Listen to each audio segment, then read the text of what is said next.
Jones, a QM production, starring Buddy Ebsen, also starring Lee Merriweather, Mark Shera, with guest stars Lynette Metty, Chip Lucia, Robert Dobby, Tony Isley, Paul Mantee. Tonight's episode, False Witness.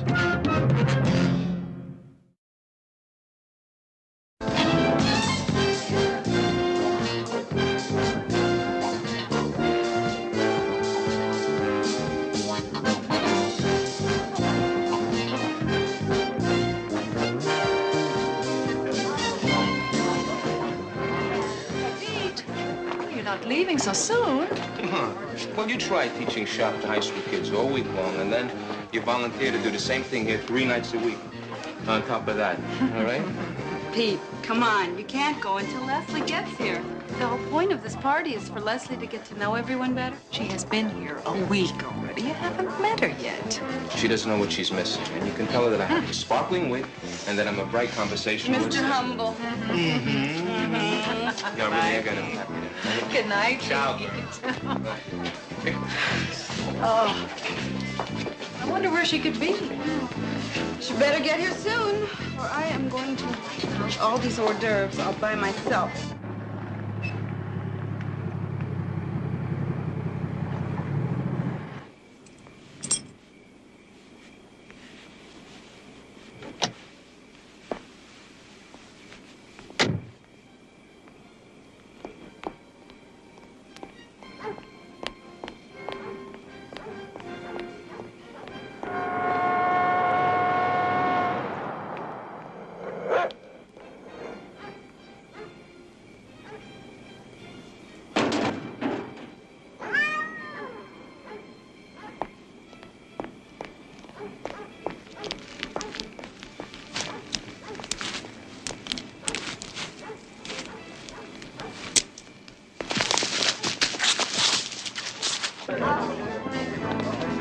You see, Paula, it's only because you keep those feelings bottled up inside you that these problems occur.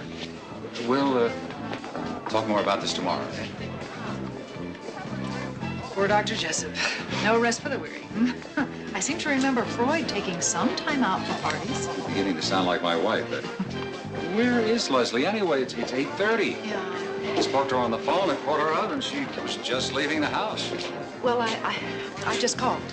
The babysitter said she left right after talking to you. She could have stopped someplace, couldn't she? This time of night? He raped me. Lord. Leslie.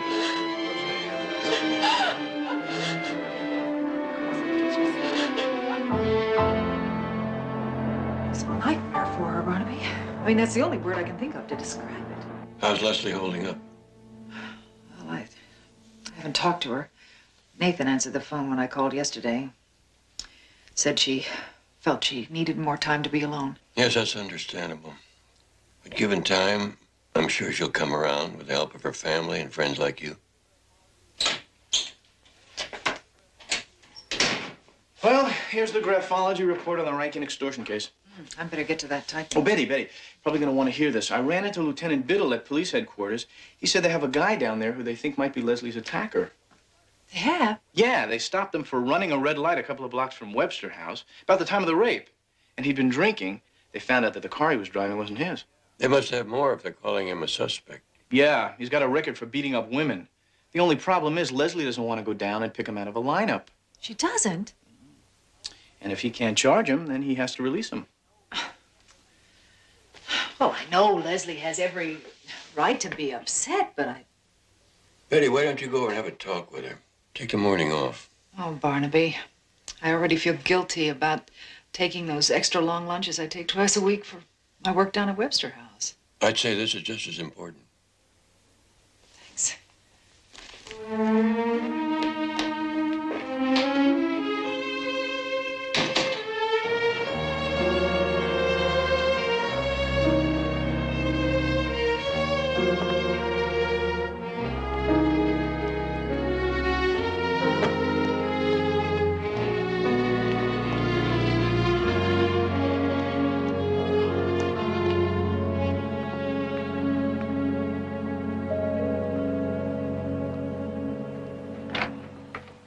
Hello, Nathan. Betty, I was just about to call you, ask you to drop by.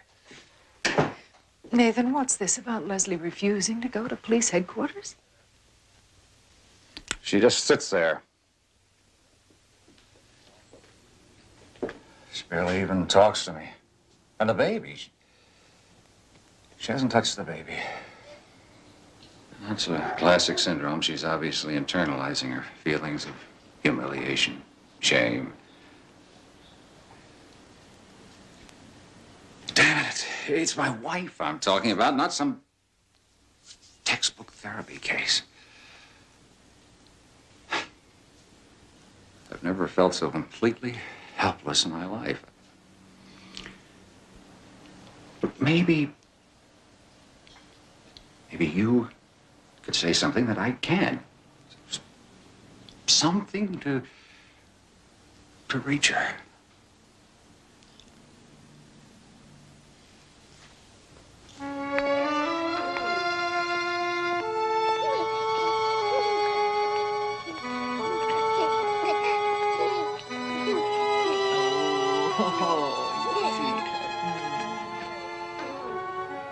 Hello, Leslie. How are you?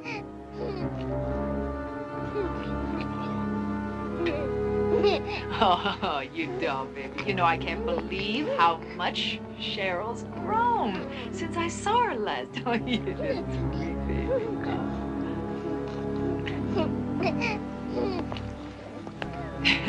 I just thought about the day you heard you were pregnant. You said, finally, finally. I do believe you were about the happiest girl in the world then. I'd really give anything to see you happy like that again. Betty, I really don't want to talk about it. Honey, you have to. It happened. And the only way you're ever going to be able to put it behind you is to face it. Did you rehearse this little speech with Nathan?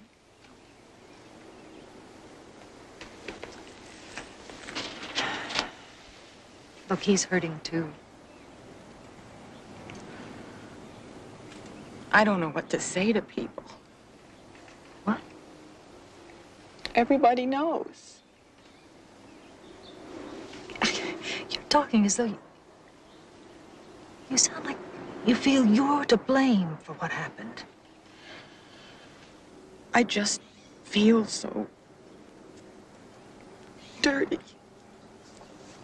For Nathan, Cheryl. Honey, please.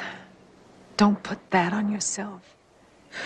Why did it happen? Because that man is sick. And you just happened to be there. That's all. Don't you see it? Yes.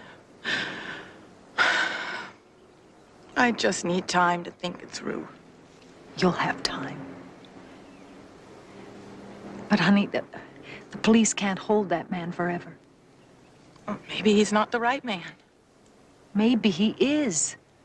If you don't tell them, they're going to have to let him go. He'll be back on the streets.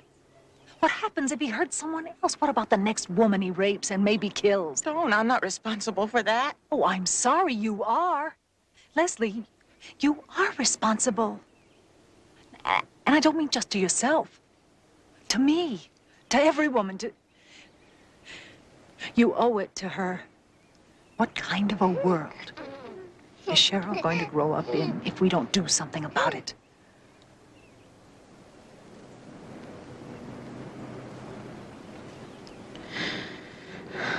All right. Will you go with me, Betty, to the police? Of course I will. Now, I want you to take your time, Mrs. Jessup. Look at each man very carefully.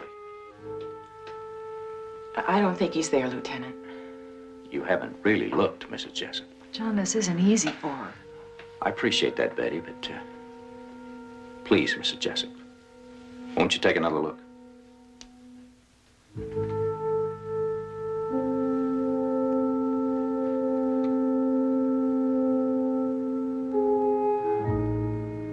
It was dark in that cellar.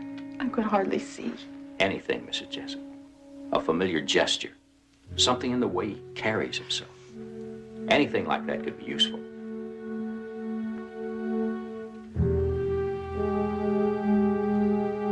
Mrs. Jessup.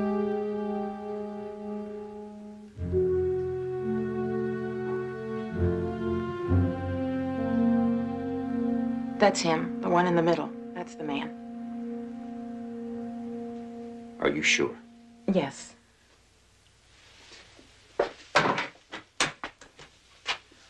Number 3. Take him downstairs and book him.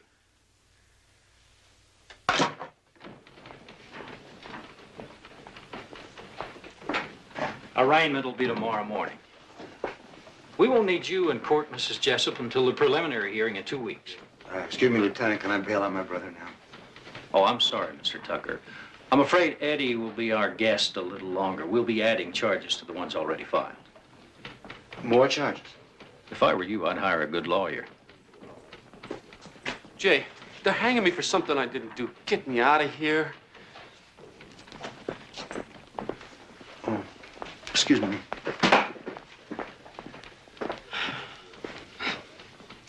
They say that the first step's the hardest. I think the worst is over, honey. I feel that way, too. We appreciate your help, Mrs. Jessup. I'll see you later, Betty. Well, you think you're going to feel all right to take over one of your classes on Wednesday at the center? I don't know. Honey, the sooner you start getting your life back together again, the better. Okay, I'll be there.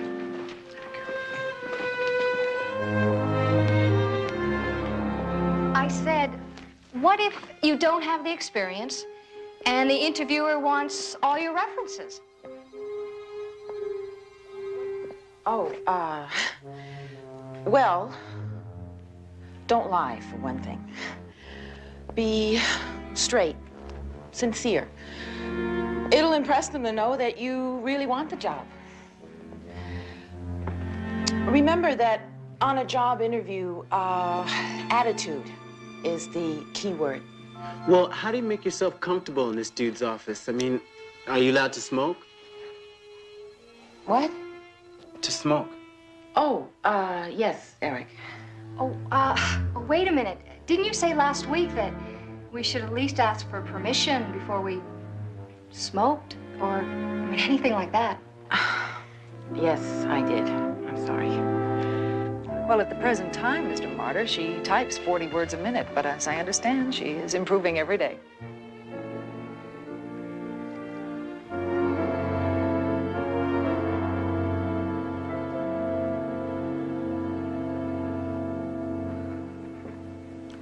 If her students come off as uptight as Mrs. Jessup on their interviews, none of them will get jobs. Okay, that's enough for today, everyone. Remember, Friday night we'll run through the simulated interviews. Yes, thank you so much. Bye-bye.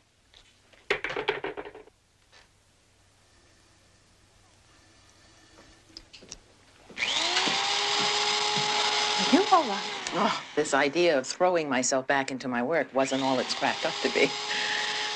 Can't you wait to do that? Hey, I waited till after your class, didn't I?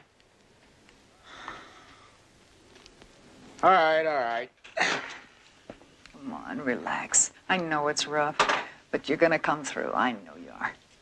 I wish I inspired that much faith in myself. Oh, hey, listen, you came through for the police, didn't you? I mean, picking that man out of the lineup wasn't that difficult, was it? Huh? You certainly look like the right man.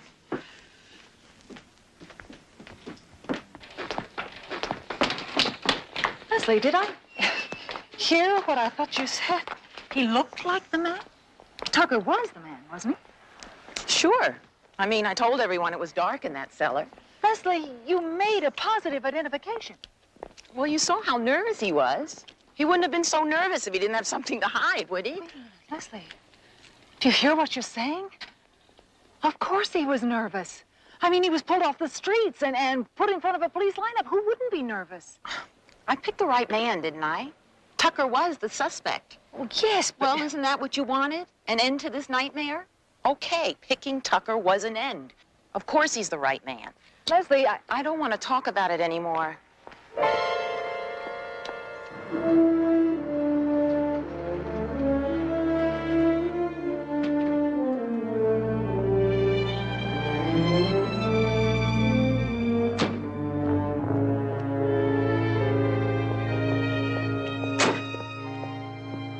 Something sporty for you, ma'am.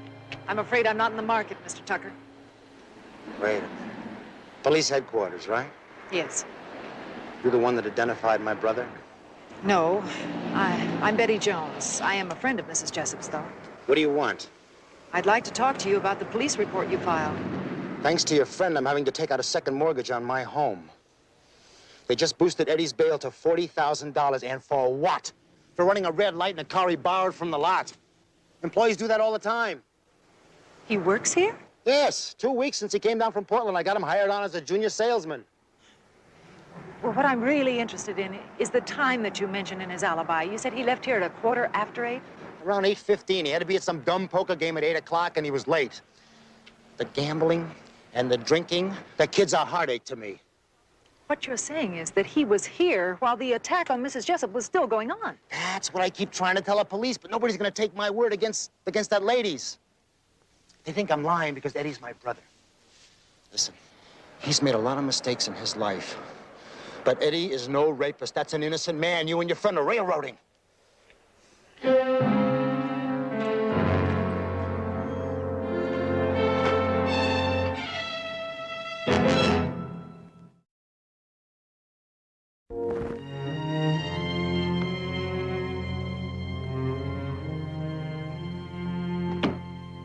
Brother said you want to help me if you can. I don't see how. If you're a friend of the woman that put me here. Well, the fact is, Mr. Tucker, I don't know if I can help you. But I do want to help Mrs. Jessup. And the only way to do that is to get at the truth. Oh. So that's what you're after, huh? Truth? Confession, maybe? All the gory details? Oh, come off it. Believe me, if you are responsible for what happened to my friend, I won't shed a tear when they lock you up for good. Well, I didn't do it. Is that going to be your plea, Eddie? Not guilty? The same plea that the jury in Providence rejected when they sent you away for 18 months to Rhode Island State Prison? Yeah, well, if you know that, then you know the conviction was for assault and not rape. Only because you finally pleaded guilty to the lesser charge. Because it never happened. Oh, sure, she cried rape to the judge. Won her sympathy from the judge. Fact is, I only hit her once. Oh, I see. Mr. Nice Guy. Hey, all right, I mean, how long does a guy have to pay for one lousy mistake? I served my time. I got a nice job in Portland as a mechanic. Everything was cool. Until new management took over the company. And they ran a background check on the employees, and my record came out. All right. 2 weeks ago, you moved down here to Los Angeles. Started work at the car lot with your brother. Making half what I made before. First, I said, this job's the pits. But the manager liked me. He's even talking about boosting me up to regular salesman. And he even knew about my record. Next thing I know, I'm Jack the Ripper. If things were going so well for you, your brother mentioned drinking, gambling. Why? Look, I set him straight. I'm not a monk. You know, I don't even know why I'm talking to you. Because that friend of yours lied. Now, wait a minute. No, you wait a minute. You know, if you're even interested in the truth, you know that I didn't do it. Because I was drunk. Did Jessup woman say anything about the man stinking of booze? No. That's not much of a defense. No, it doesn't make much of a difference either. Because nobody gives a damn. The ape's back in his cage. Lady, why don't you just stick with your tea parties? You know, you might get your nails dirty hanging around jails.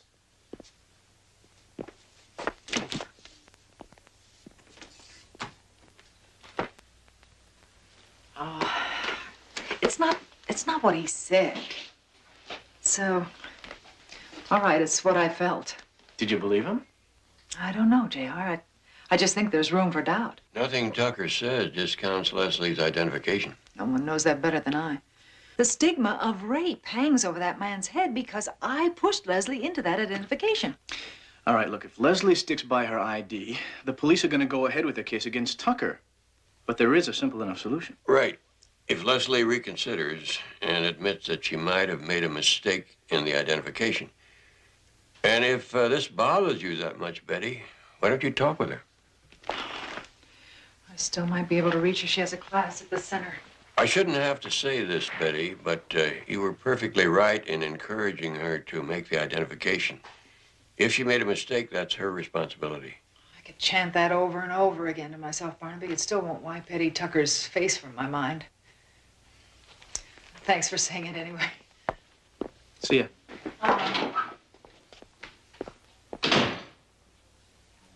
What I'm wondering, Mr. Cirilla, is if you have to have a long flame at the end of a welding torch in order to get it working right. No, half an inch will get it burning nice and blue. And that's all you need. All right, I'll see you later up in the shop. Okay. Yo, Betty. You know, I was just going to leave a note in your office. Oh, what can I do for you, Pete? Well, not for me. You know Joey Rothman? Yes. Well, there's a job opening for a lathe operator at Chalkstone Construction, and I think he's good enough for the job. Oh, well, I'll call the personnel manager. That's terrific. Oh, great. Have you seen Leslie? Well, seen her. You know, I haven't even met that lady. And from what's happened around here, I'm surprised that she's still around. Hi, Mrs. Jones. Elaine, I'd like to see you. Thanks, Pete. Thank you. Hi.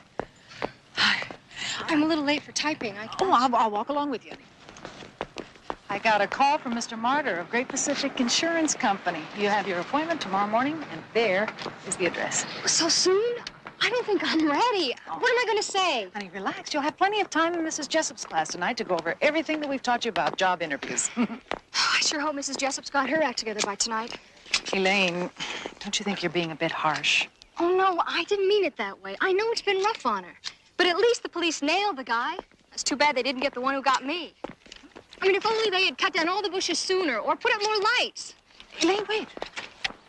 Are you saying that you were raped, too? Oh, no, Mrs. Jones. At least it didn't get that far. The guy grabbed my purse and ran into the bushes when I screamed. That was about it. Bushes? When did this happen? Oh, 5, 6 weeks ago, before you even got here. The police found it later in the cellar, empty. The cellar? Elaine, do you think it's possible that this could be the same man who attacked Mrs. Jessup? I couldn't say. I didn't see his face. It was really dark, and it happened fast. Do you know if there are any other girls who've had the same kind of problem? Patrona Perez. She was raped. I don't think it was here, though. Patrona? I placed her the first week I came here, and she never said anything to me. I don't think she even told the police. Do you know any other names? No, but someone who would know is Dr. Jessup. When girls have problems, they usually go and talk to him about it. Yes, Betty. The Perez girl came to me with a problem. You can't expect me to break a confidence in discussing her case or in disclosing the names of many others who might have come to me with the same problem. Nathan, don't you see?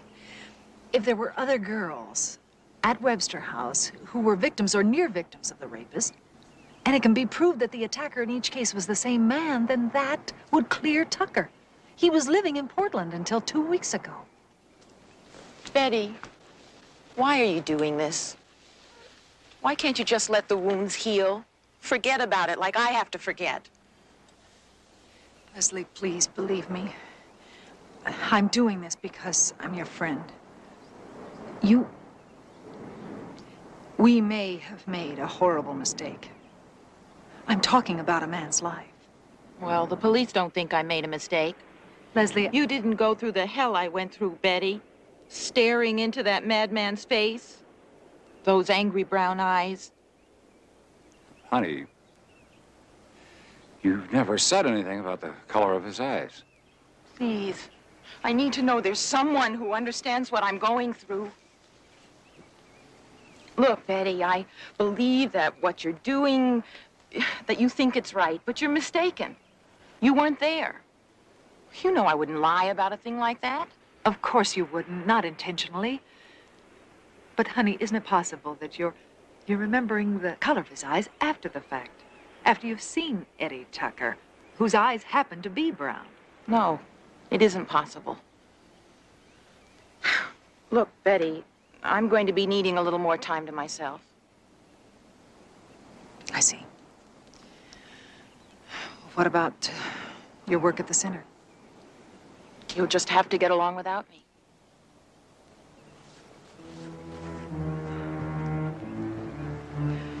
Nathan, please, before things get any worse than they already are, give me those names of the other girls. There are only two. Besides Perez, talk to Angela Dwyer.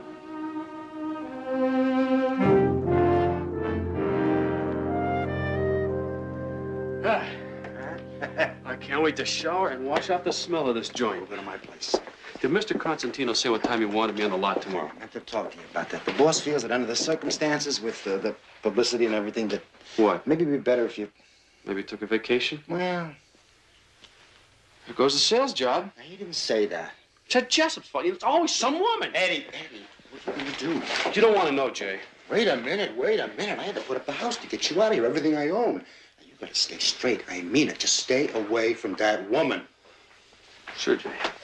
Sure. It's disconnected? There's no new number? All right, operator, thank you. I appreciate your help. Still can't reach Angela Dwyer, huh? Angela was a friend of Petrona's. Aren't you looking for her, too? Yes. I don't know how to reach her until she's at her job tomorrow. Well, you got your hands full for now. Mrs. Jessup's class is waiting.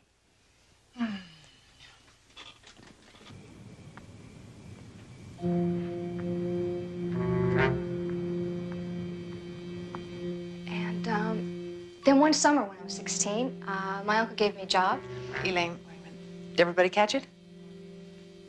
Look at yourself and your body language. You know what it says? It says, I'm uptight, I could care less about this job, I want to get out of here. Just remember, you stand a better chance of your personality.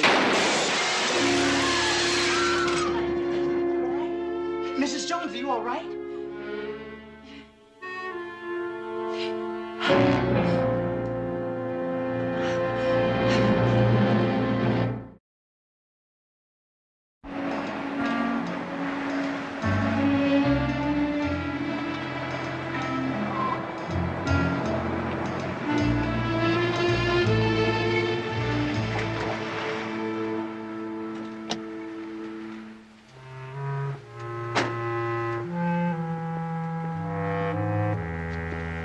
Wait a minute. Where the hell were you all night? What are you, my keeper? I had a poker game. The police came by, Eddie. They're looking for you again. They think you tried to wipe out that witness. Wipe out what witness? Yeah, Jessup woman. Somebody shot up her classroom and they think it was you.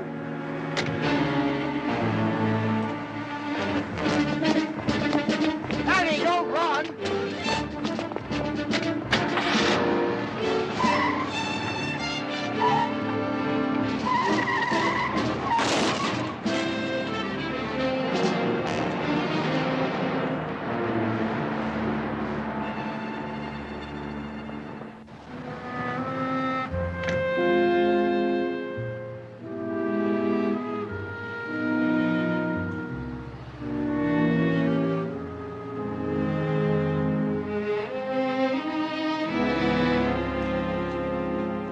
Hola, Petrona. ¿Cómo estás? Senora Jones, how nice to see you again.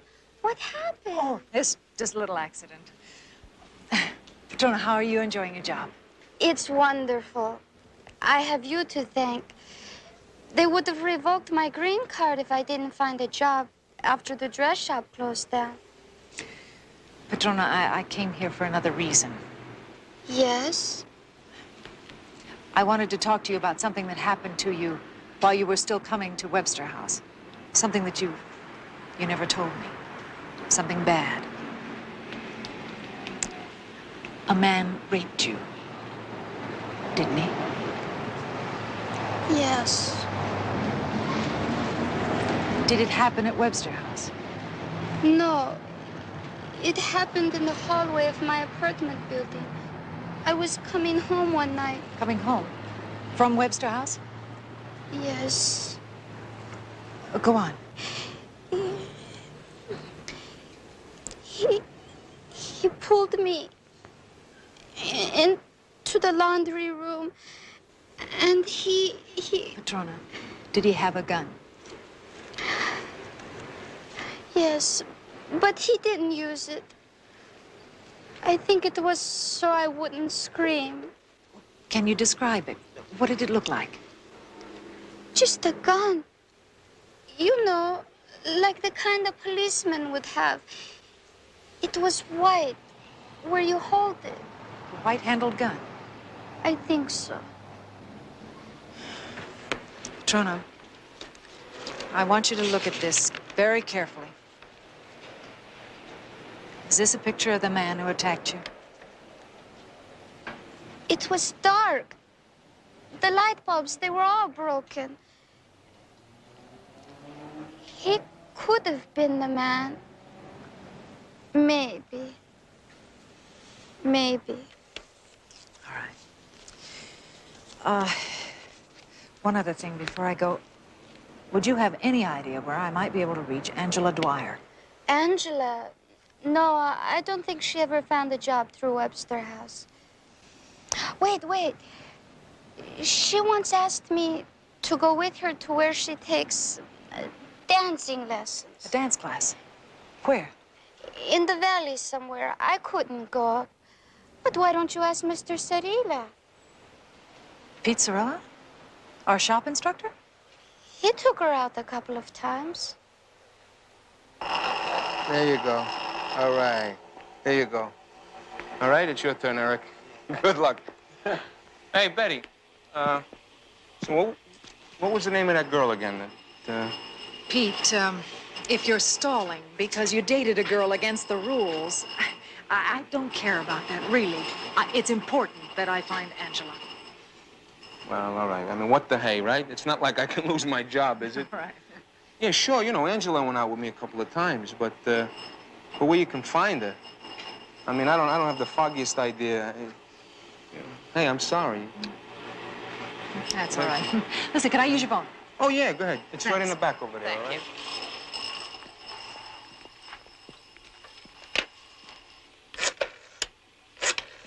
Betty, have you any idea how many dance studios there must be in the valley? And what is she into, anyway? Is she into ballet or tap or disco? Or roller disco? You know, the list goes on and on. I'm sorry, JR, but that's all I have. Wait a minute. Here's Barnaby. Betty. Betty? Eddie Tucker is still on the loose. He ran when the police approached him. Barnaby, I swear, the more questions I ask, the more answers I get, the more convinced I am that Tucker is not our man. It has to be some other man that's been attacking all these girls around the center. Well, maybe we better turn our thinking inward. Can you get me a list of all the male volunteers and employees at Webster House? I want to run some quick background checks. Yeah. In the top drawer of my desk, there's a Webster House mailing list. Thanks. I'll check with you later. All right.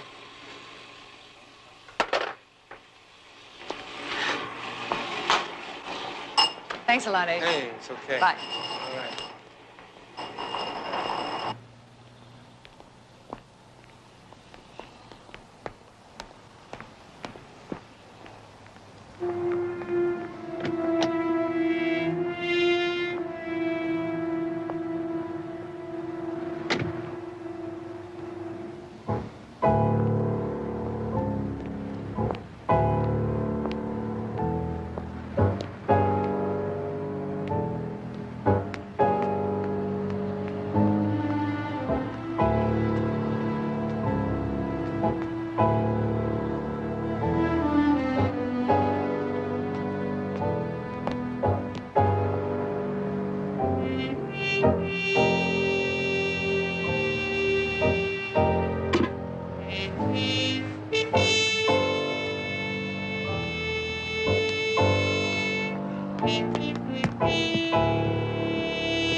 What are you doing here? You want to help me, right? Well, you can. Give me your friend's home address. Leslie? If she made a mistake, I mean, you believe that, don't you? I got to talk to her, face to face, and make her see that I'm not the guy.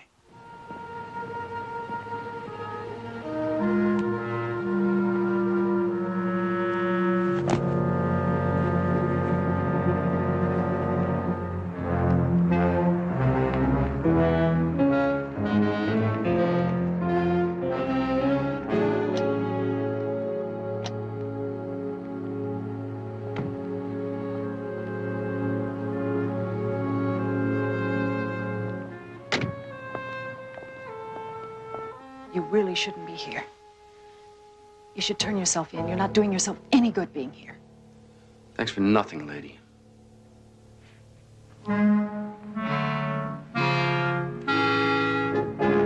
Tucker! Come back. Cut him off.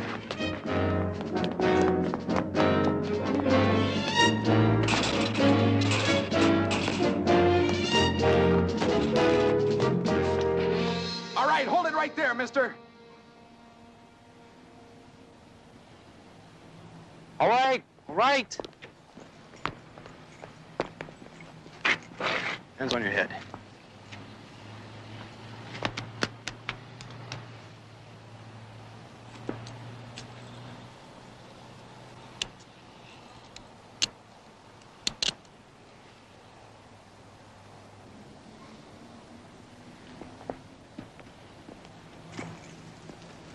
It's your car?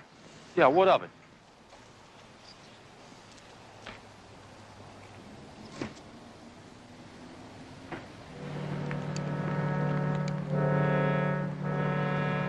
Never saw it before, right? Hey, what is this? All right, Tucker, you have the right to remain silent. Anything you say can and will be used against you in a court of law. You understand that?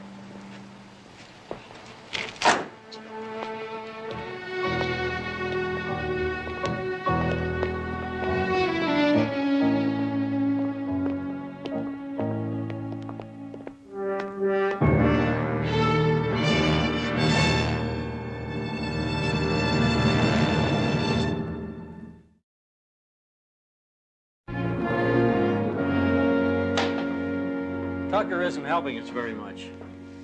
Claims he never saw that gun before in his life. If the bullet that was fired at me came from that gun. Well, along with Leslie's testimony, that would just about cinch the case against him. So I've been right all along about that man, Lieutenant. Would certainly seem so, Mrs. Jessup.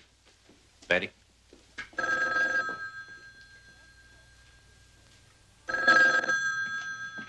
Webster House? No, Betty's away from the phone, JR. Can I take a message? Yeah, would you do me a favor and tell her that I let my fingers do the walking and I hit pay dirt here on the second page.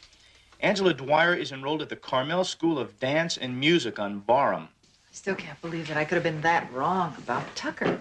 Well, let's just be thankful he didn't use that gun on you. Yes. Excuse me, Betty. This just came from JR. Oh, thank you.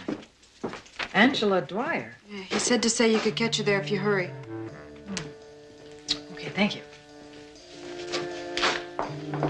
What's this? Oh, a loose end. It's not important anymore. Well, let's see if we can get some work done, shall we? Right.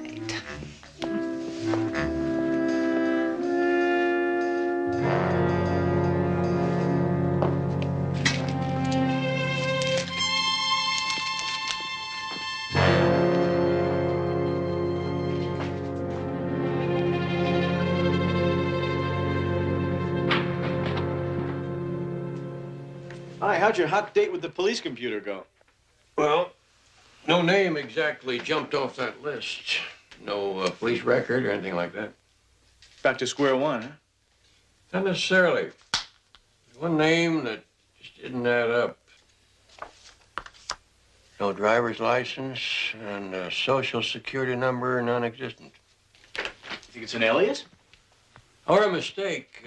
Bears looking into. Why don't you give Betty a call over at Webster House? I just did. I guess she must be away from the phone. Well, we might as well take a ride over there and talk to this Mr. Walsh. She's a custodian.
I'll see if Betty's around. You take a look for Walsh.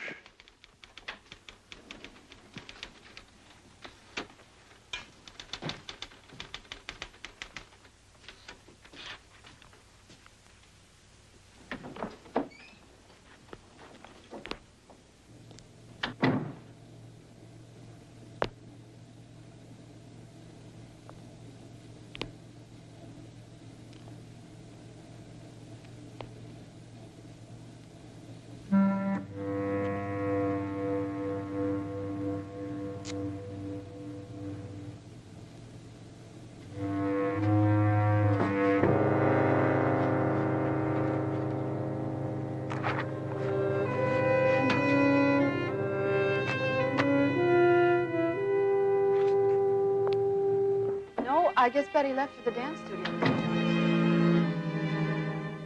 Barnaby, it's a 38. There's a box full of them. Where's Walsh? The handyman? He was working. I saw him leave just a little while ago. Was he here when you gave Betty that address? Sure. He left right after her. Key to this dance studio. Do you know where it is? I know where it is.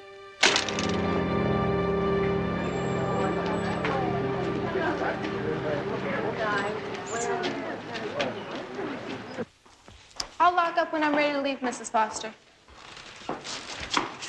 Angela.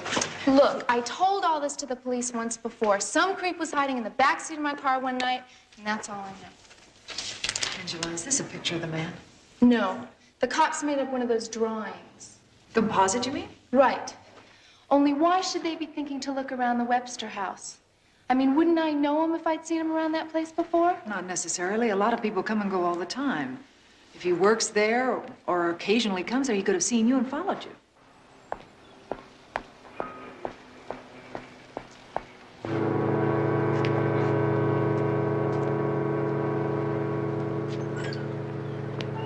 Angela, would you come with me to police headquarters? They must still have that composite.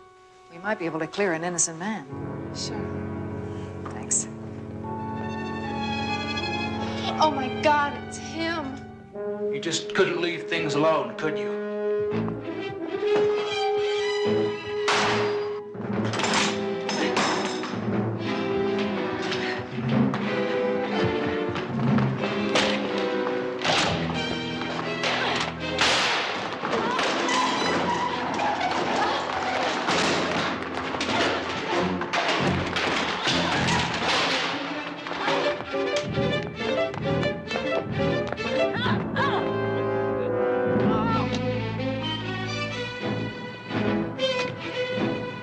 Betty's here, all right.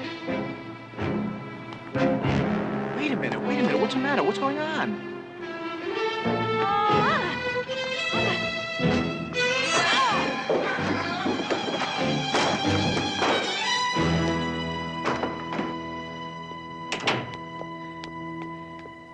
Betty? Betty? You all right? Yes.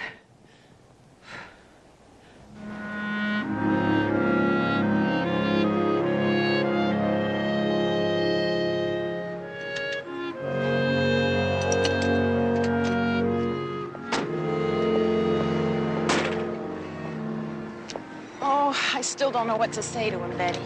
You know, you don't have to go through this, Leslie, if you don't want to. Oh, yes, I do. I owe that man an apology. Which is only the start of what I owe you.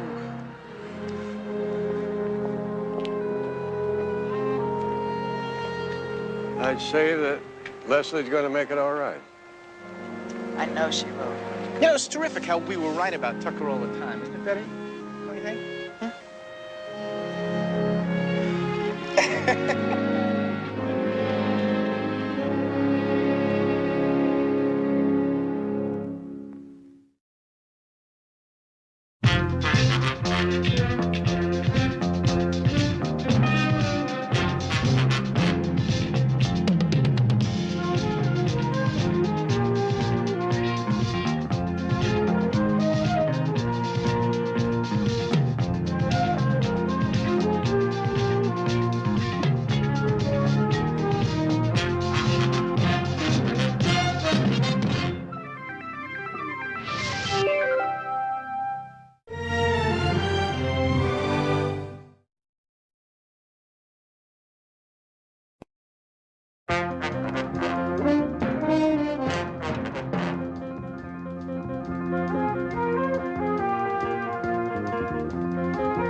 Barnaby Jones, a Quinn Martin production, starring Buddy Ebsen. Also starring Lee Merriweather, Mark Shera, with guest stars Jacqueline Scott, Michael Strong. Tonight's episode, Uninvited Peril.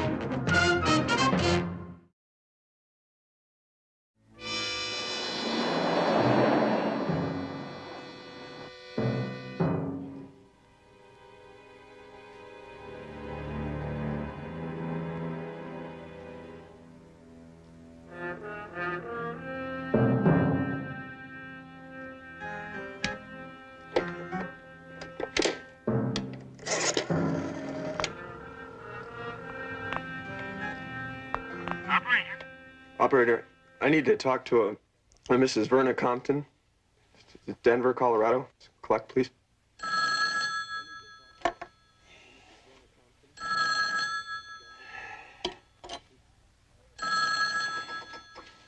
Stewart, if it's one of those women from the health spa, tell him I can take him anytime between 3 and 5. It's past 1 a.m., Verna. Nobody'd be calling for masseurs this time of night. Hello. I have a collect call from Yeah? Richard Davis in Los Angeles. Collect from where? Los Angeles. Just a minute. Verna, you know anyone in Los Angeles named Richard Davis? Davis? Stewart, it's me. It's me. Verna, it's Dwayne. Hello? Oh, yes, operator. I'll take the call. Oh, Dwayne. Dwayne, is it really you? Don't get excited. Oh, excited. My pills. Get me my pills. Oh, honey, how thoughtless can you be? Do you realize that it has been almost 4 months since you got out of that awful hospital? And the only consideration you've shown your poor mother is one tacky postcard from San Francisco. I needed to get my head together, just make sense out of things. I even got a job after I hitched down here to L.A. And then I met this girl. I knew it. That's why you forgot that I even existed. Son, haven't I warned you about those pickups? They're just tramps, all of them. Well, that's why I called. I need your help. Just like before. Like before. What is it, Dwayne? What's wrong? It happened again, Mom.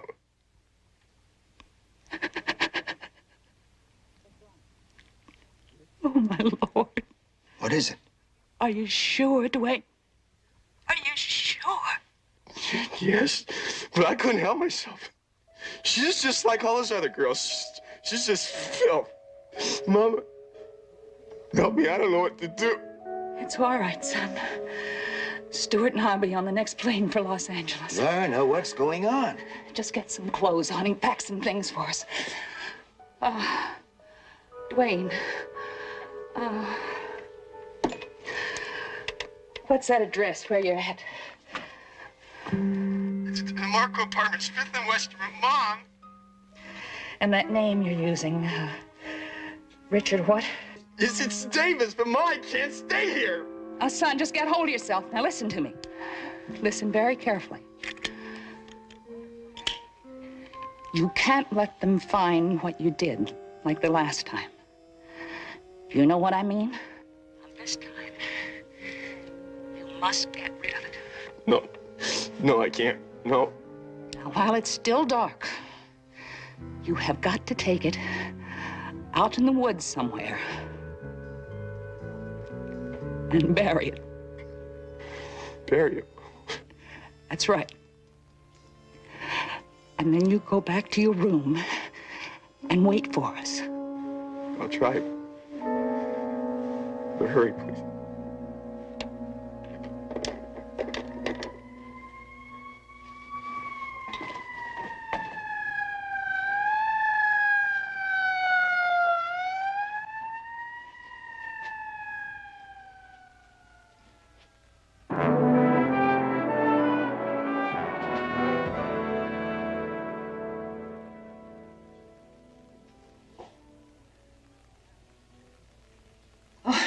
startled me.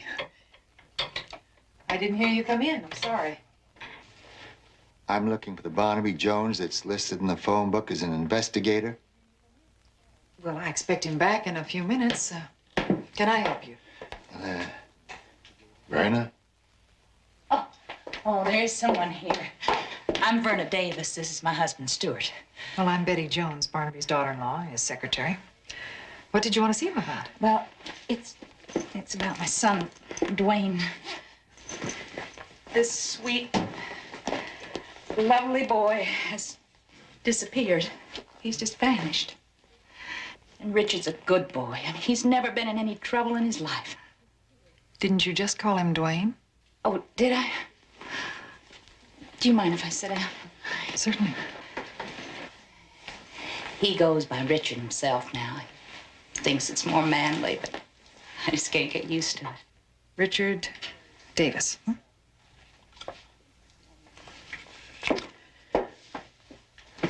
His height, weight? 5'9", about 140, 45 pounds. Blondish hair, hazel eyes. And he just turned 22. When were you last in touch with him? I talked to him on the phone about flying in from Denver last night. That's where we live. You mean he's just been missing since last night? And when we got here this morning, he had already checked out of his room, bag and baggage. He didn't even leave a forwarding address. Mrs. Davis, you see, Barnaby doesn't usually handle ordinary cases of missing persons. He doesn't? No. Stuart, what are we gonna do? Perhaps there's something I could do. I mean, I can't really guarantee anything, but Oh, you will? Oh, thank you. Right off, I just knew you were a very human type of person. Well, the trouble is I really don't know where to start. What about work? Did he have a job here? He said something about a job, but I didn't even think to ask him what it was. Now, could be he got himself into some carpentry work. Oh, well, if he's a member of the Carpenters Union, that'll narrow it down some. Well, he's not, but being a carpenter myself, every now and then I scab him onto a job so he can pick up a couple of dollars. Boy wasn't good for much else. It's your trouble, Stuart. You're always looking down your nose at him because he's a stepson. Well, listen, I'll start checking around, and if I come up with anything, where can I reach you? Everything's been so hectic, we haven't even had time to take a room yet. All right. Call me here at the office, but before 6. And thank you, Betty, very much. No harm done, darling.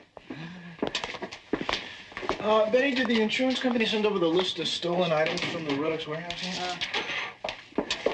Here's the list for you. Good, thanks. And here's Reddick's market values of all the items stolen. Those people on the way out, what was that about? Well, they wanted to hire you to find their son who's been missing since last night. Last night? I know, that's what I said. I hope you didn't tell her I'd take the case. Of course not. I said I would.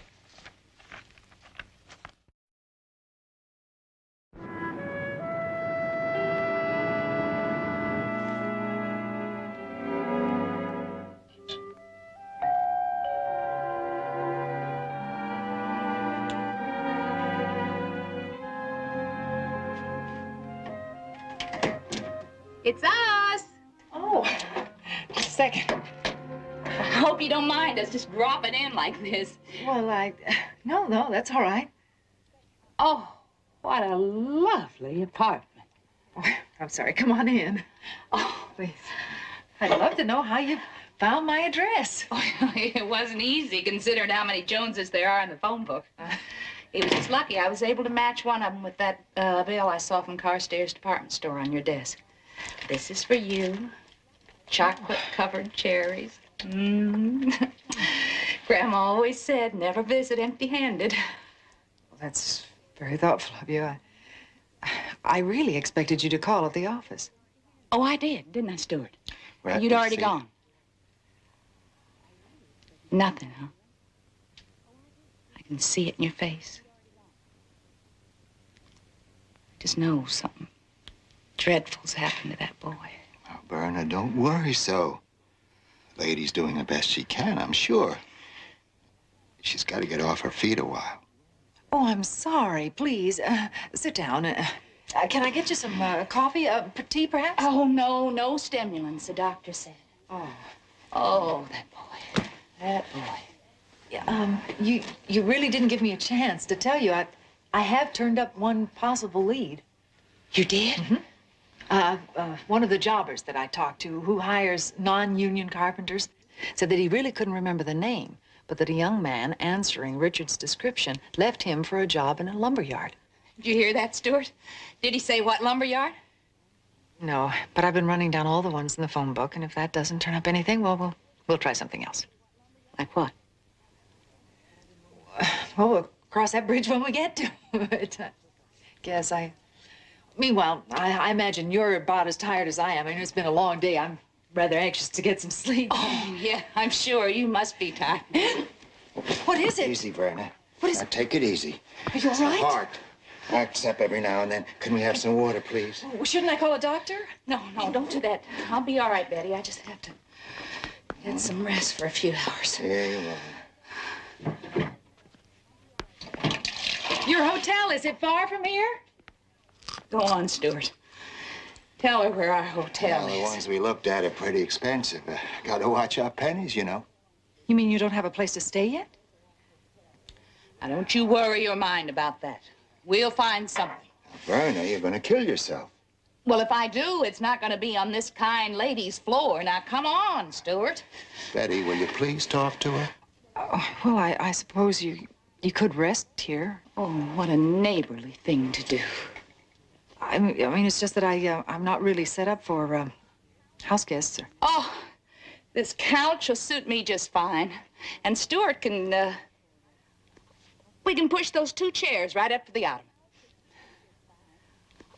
Well, sure, I guess, yeah. Are you sure you're going to be comfortable enough? Oh, like 2 robins in a nest. Oh, yes, I can take care of that. Oh, right. Now, don't you pay us any mind. You just go on to bed and don't you worry about anything. Oh, Betty. I was a stranger, and ye took me in. Matthew 25. Bless you, Betty. Well, I do hope you're feeling better in the morning. Call me if, sleep well. Good night. Good night, Betty.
We didn't know what time you'd be getting up, or Stuart had cooked enough eggs for you, too. Stuart. Oh, yeah, sure. No, really. That's all right. Don't worry about me. I see you're feeling better. No, not really. I won't be myself again until I see my son and know he's well and safe. You're a little low on the orange juice, but we saved you some. Oh, no, really. I usually get something at the office. Has anybody seen the morning paper? Paper? Wasn't the paper outside the front door? We never opened the door. Oh. Oh, it doesn't matter. Listen, as long as you're here, why don't you just stay a few more hours so that I know where I can reach you, and maybe by then I'll have some better news. Oh, Betty, I don't know what we would have done without you. Oh. Well, enjoy.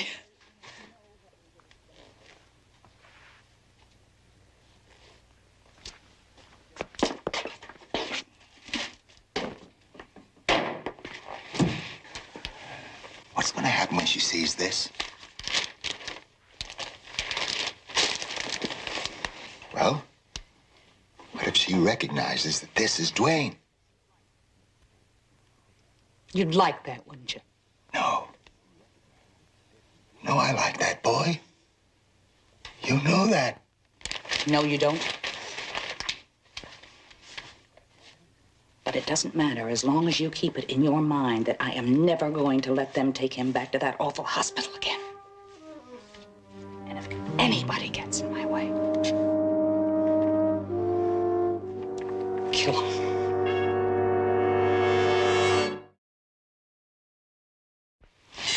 He doesn't work there. All right, fine. Thank you very much. You're not still at that missing son business, are you? Are you kidding? She's so dedicated she had her clients overnight as house guests. Big mouth. Betty, don't you think it's about time that you filled us in on what's going on? It's really nothing, Barnaby. By the time I got home last night, I had... Excuse me. Betty Jones, Barnaby Jones Investigations. May I help you? Yeah, this is the foreman at Redwood Lumber. I got a message here. You called yesterday. What can I do for you? Yes, well, it's in reference to Richard Davis. The clerk that I spoke to said that the name sounded familiar, but that... What about Davis? Oh, he does work there then? Not anymore. The creep quit me yesterday. No. What's this all about? Is he in some kind of trouble, I hope? No, nothing like that. His mother is in from out of town, and she asked me to look for him. Yeah, well, tell her to drop by here in 5 or 10 minutes. Her baby boy will be stopping by then for his final check. He is that...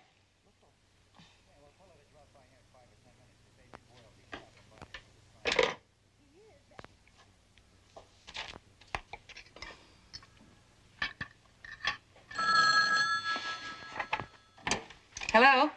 Verna? Betty. I have some good news. You found him?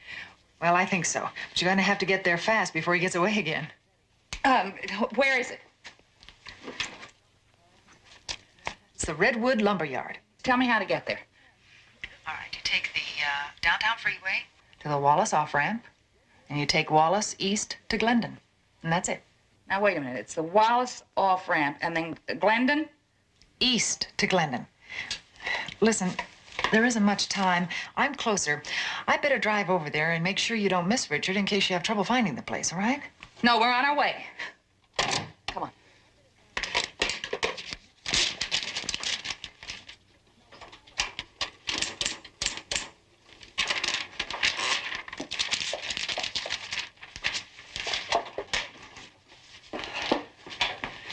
Here's the report, Barnaby. Okay, let's go. Oh, listen, I have to wind up my little missing persons case, so I'll meet you in Long Beach, all right? Oh, you found your man that fast. Congratulations. Thank you. They should all be that easy. Nothing to it, J.R., just talent, perseverance, and good lucks. Bye. Yeah, don't make this load your life's work, huh?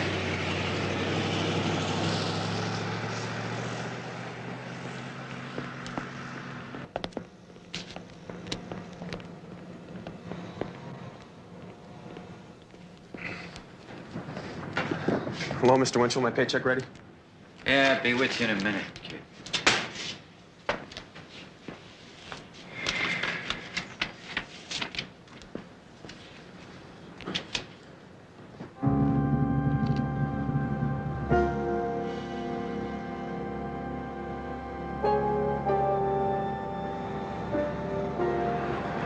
What's the matter? Oh, nothing. Just looking for your check here.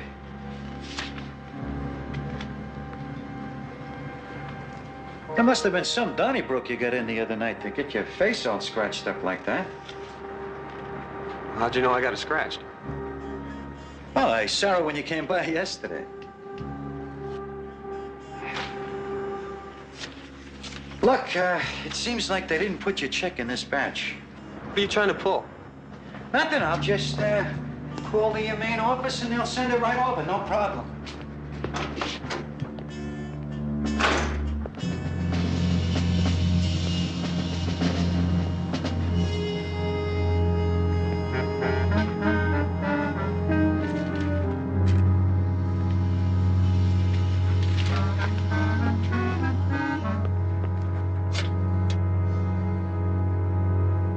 Hello? Yeah, Sergeant, I'd like to talk to somebody about that guy's picture in this morning's paper. Yeah. Hang it up. Hang up right now. Yeah, hey, take it easy with that. Come on, get back in here.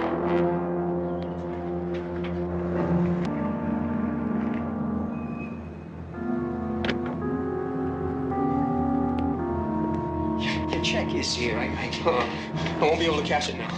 I want my money from the box to keep in the drawer. Sure, kid, whatever. Hi, Shut up. Don't make a sound. Get over there. Better do like he says, lady. He's the killer the cops are looking for. Come on, get over here. Come on, come on, come on.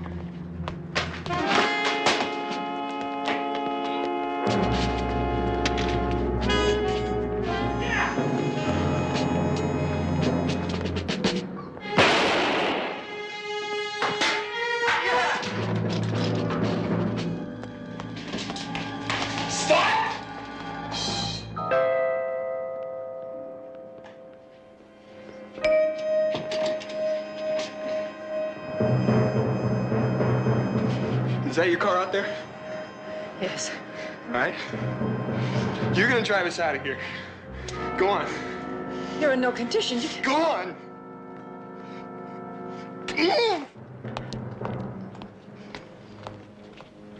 There it is. Look, it's Dwayne. Stop. Stop. Looks like he's been hurt.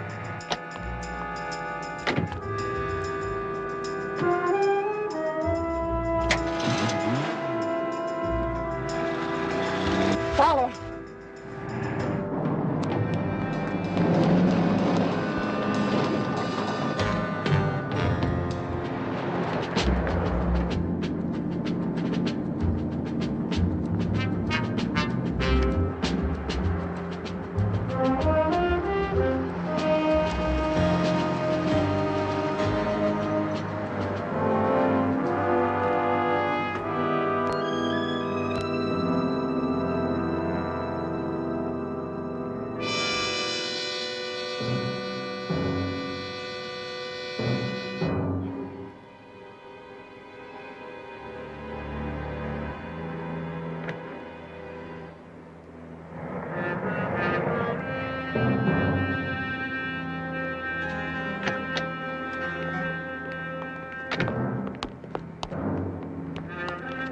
Dwayne! Dwayne! Honey, what have they done to you?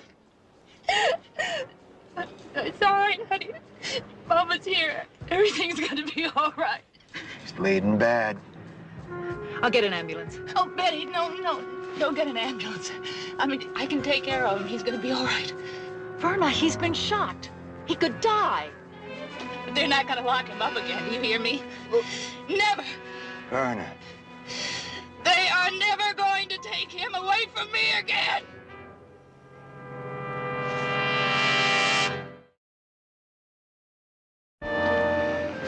Barnaby, there you are. Glad your exchange could locate you. When I heard communications broadcast the DMV on it, I dropped everything, came right over. I gather there were no witnesses. Oh, Black and White spotted it parked here illegally. Stopped to check it out, saw the blood on the front seat there, and called in.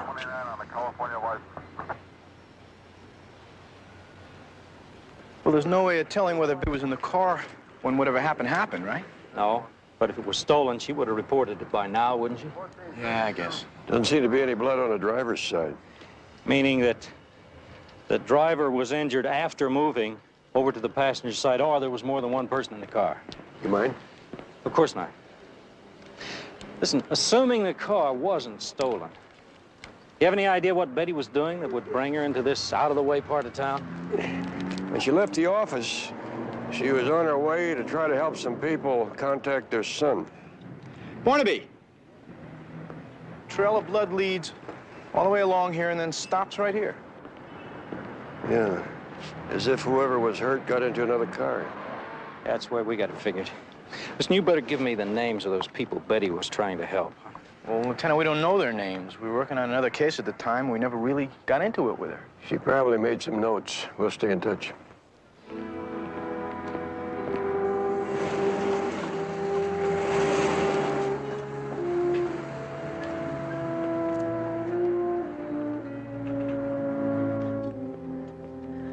What are we stopping for?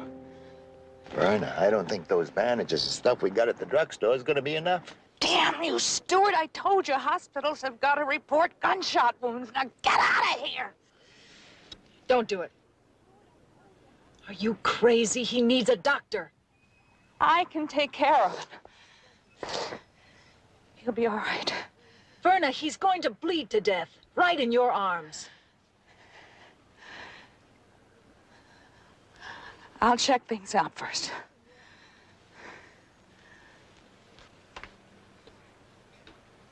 But if she tries anything, you know what to do.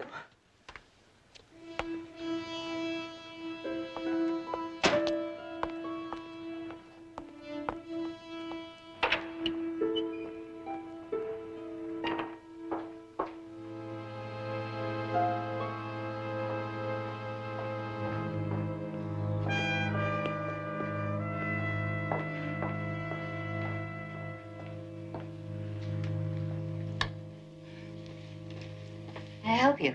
Indeed, miss, I hope you can. You see, I'm in great need of a doctor. Is it an emergency? Oh, no, not really. What I'm talking about is, a family-type doctor, one that treats his patients in his own private offices. Oh, what? I'm afraid it's against hospital policy to make such recommendations, but if you call the medical association, they can help. Well, about that doctor over there, I mean, he doesn't just work here all the time, does he? Dr. Oxford? No, he has his own practice. He works here on weekends. Would you like to talk to him? Oh, no, that's okay. I'll just wait till he's finished. Thanks, miss.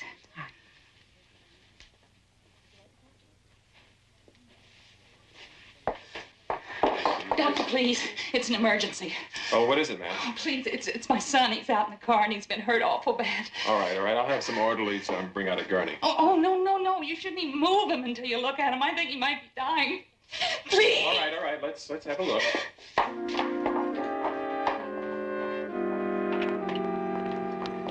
Here.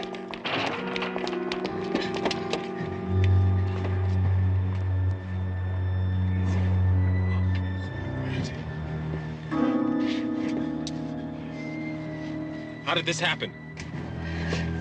I'll tell you all about it on your way to your private offices. Hey, what's going on here? You are crazy. What are you waiting for, Stuart? Get out of here.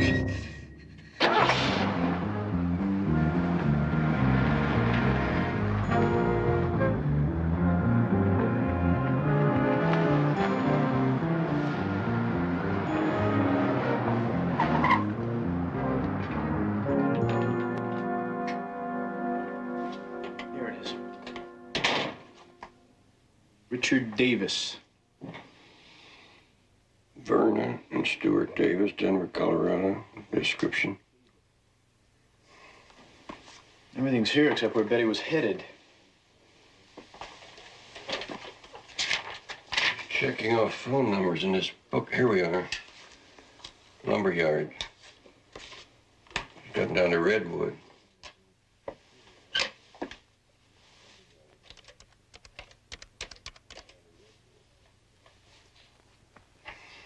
Barnaby Jones, Investigations.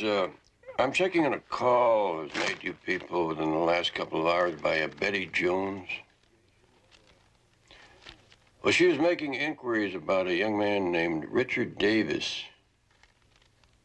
It was a shooting? What was it about? Who got shot? I see. Oh, thank you very much. Someone there recognized a worker named Richard Davis. There was a woman there. They got into a car that matched Betty's and drove away. What was that about a shooting? They're not clear on that. The only other person involved was the foreman, a man named Winchell, still unconscious from a blow on the head.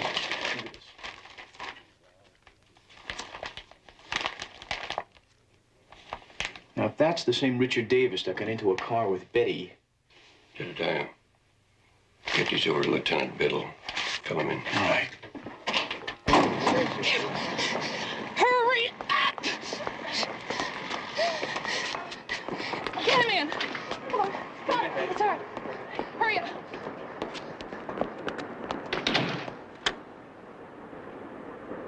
there anybody else in here? It's Saturday. Everybody's off for the weekend. On the table, right here. Take it easy.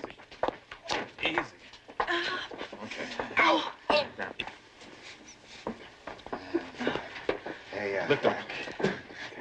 Mother. Mother's here, darling.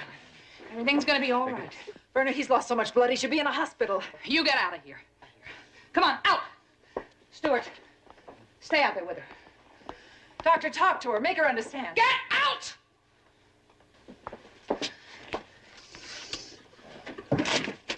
That lady's right. If I have to replace blood or need life support equipment, this is not the place to be. Don't worry about it, Doctor. I've had nursing experience. I'll help you. Have to go in for the bullet right away. Scrub up. I'm warning you. If you think you're gonna botch this up just to get me to take him to a hospital, I'm gonna know about it.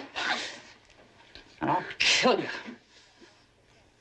Please, let me call someone. If you love her, help me save her from killing her own son.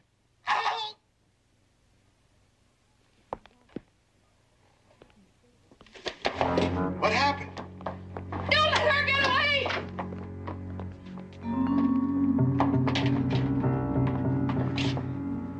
Don't worry, I'm not going anywhere.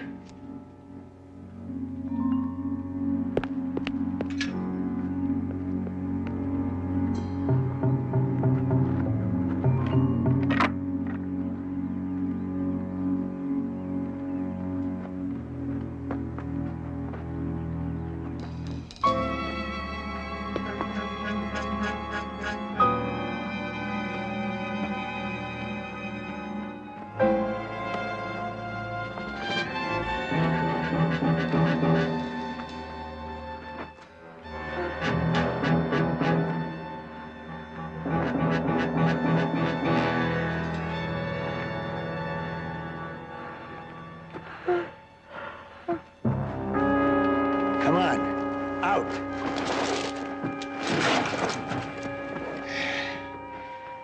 If this is the way Werner wants it, that's the way it's gonna be. Let's go.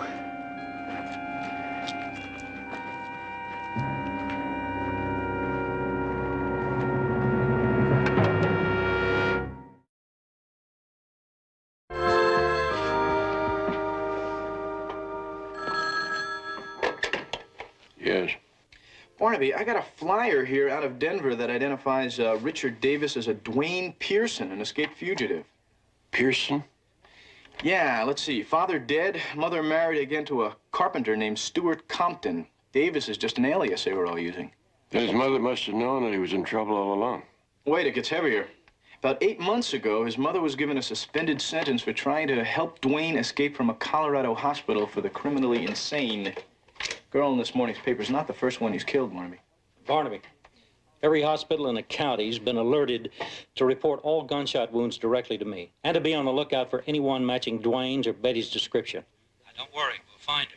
Well, make it fast, John. I just checked out the blood from the car. It's type B, same as Betty's. Wait a minute, Barnaby. Don't throw in the towel here. Dwayne's blood is type B also. And there's a 50-50 chance on who was wounded. I guess that's better than nothing.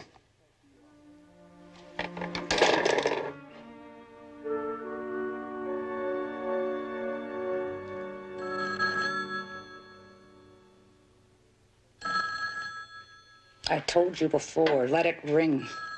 He's not going to make it unless we get him to a hospital now. Mister, you gotta make your wife listen to reason. Don't you people understand? Sure, I got the bullet out, but he's still burning up with fever because I haven't been able to stop the bleeding. The bleeding has stopped. I've got eyes. I can see that. Not inside. He's hemorrhaging internally.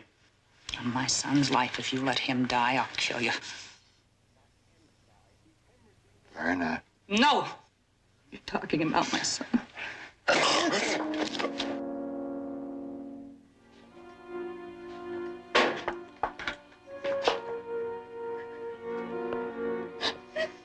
Save him, doctor. Help him, doctor.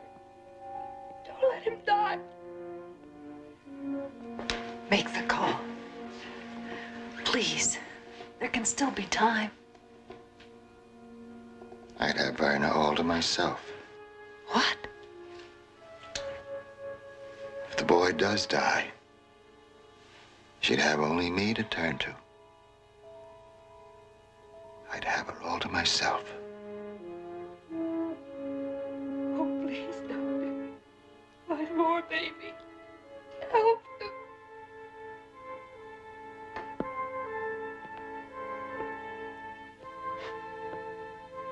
No, you're hurting him. You're hurting him. You're hurting him. You're hurting him. You're hurting him.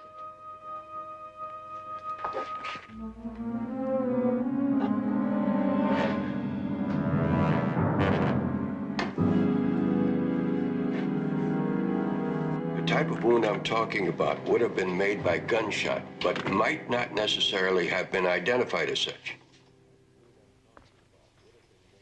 I see. Thank you.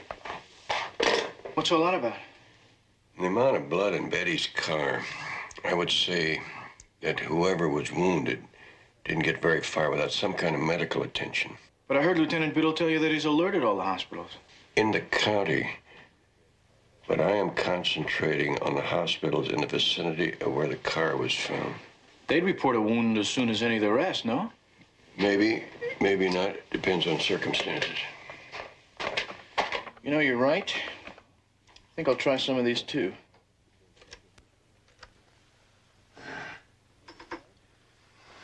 Hello. I am making an inquiry as to whether or not your hospital treated a victim of a gunshot wound today. A gunshot wound today? Or a wound that may have been made by a bullet, but... Sir, before you go on, it just so happens that Dr. Oxford, our duty doctor, up and disappeared this afternoon. And so any serious injuries have been routed straight on to other hospitals. Your doctor disappeared. What was that about? It's a mystery to us. Last anyone saw of him was when he stepped outside with some woman. Do you know who the woman was? No, just some woman who wanted to know if he had offices away from the hospital where he treated patients. Did you check his offices? Yes, but no one answers the phone. What is that address? Better sit down.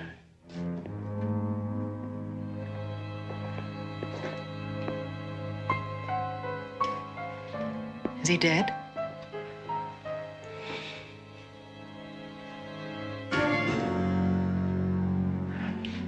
You're just like your father.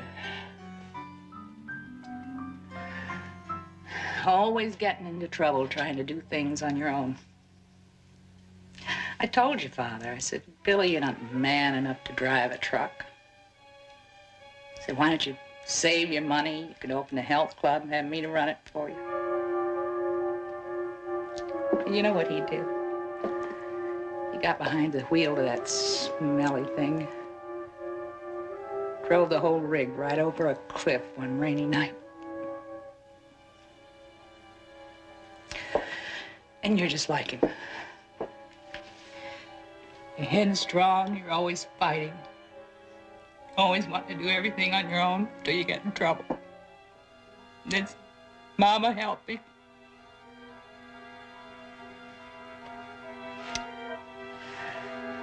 It's all right.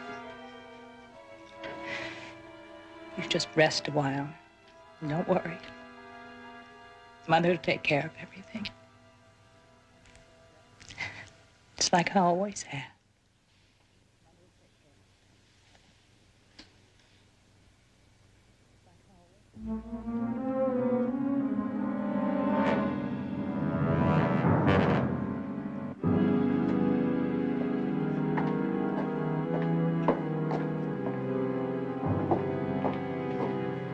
Stewart, I want you to point that gun at that man and shoot him. Hey, now, hold on. Don't listen to her. You let him die. You die. Do it. Stewart, you're in enough trouble already. Don't add murder to it. Stewart, can't you be a man? Just once.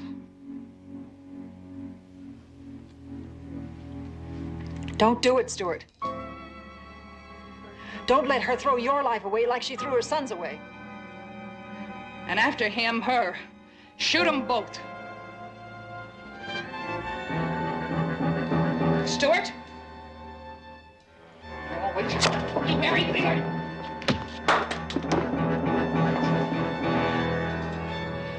right. Let's just be nice and calm. Stewart, you untie the doctor. Doctor, when he does, can you call the police? She won't use that gun, Stewart. Take it away from her. Don't try it. Go on time.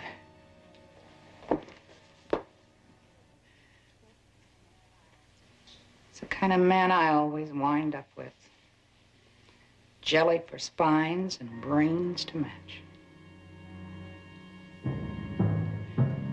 Verna, stay back. Oh, please. Don't make me shoot you. You're like him. You're weak. You don't have it in you to pull that trigger. Yes, I do.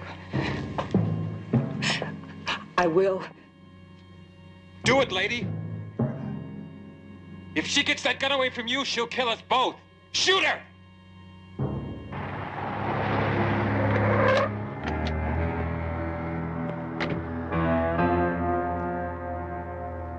Verna. Please stay back. Verna, don't!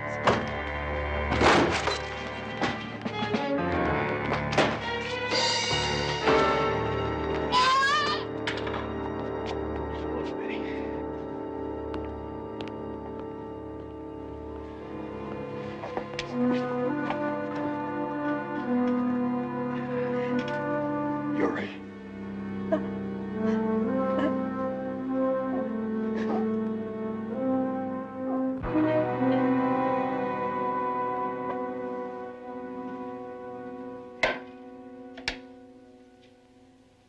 Remember the last time I gave you some of this old brandy? When I was hurting so badly with that toothache. Want to see if it still works? No, thanks, Barnaby. It's I don't know, a different kind of hurt this time. That woman. Oh. If you and JR hadn't come in when you did it.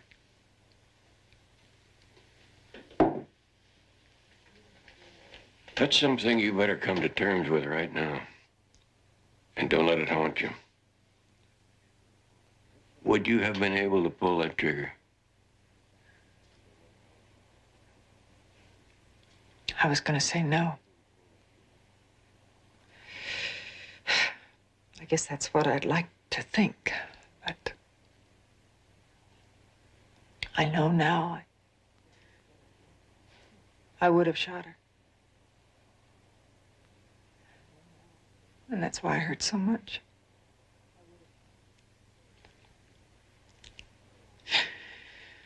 Oh, the burners of this world. They make you realize, given the circumstances, you could be.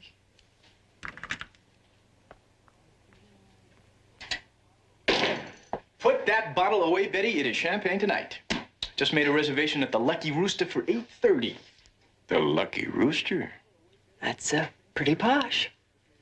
You sure you can afford a high-class place like that, Jedediah? Me? Wait a minute. I thought you pick up a tab, you pick up a tab, I pick up a tab. We alternate. That's the deal, right? Mm-hmm. That's the deal. Oh, right. You picked up the last tab. And I picked up the one before that. Yeah. You sure you still want to go to this Lucky Rooster? Yeah, sure, why not? I don't have to eat breakfast, lunch, and dinner for the rest of my life.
Barnaby Jones, a Quinn Martin production, starring Buddy Ebsen, also starring Lee Merriweather, Mark Shera, with guest stars Vera Miles, John David Carson, Deborah White,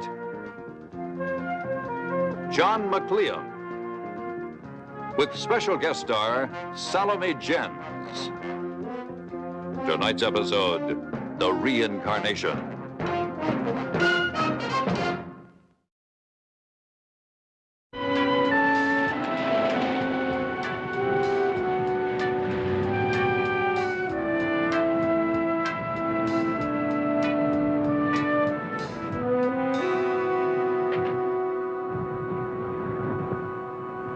You, of all people, Dr. Welker, not having enough sense to stay at home with a cold.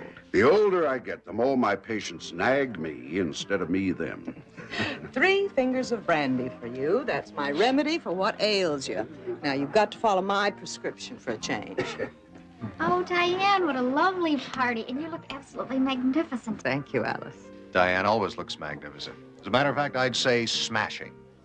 That's why I never give a party without you two. Oh, excuse me.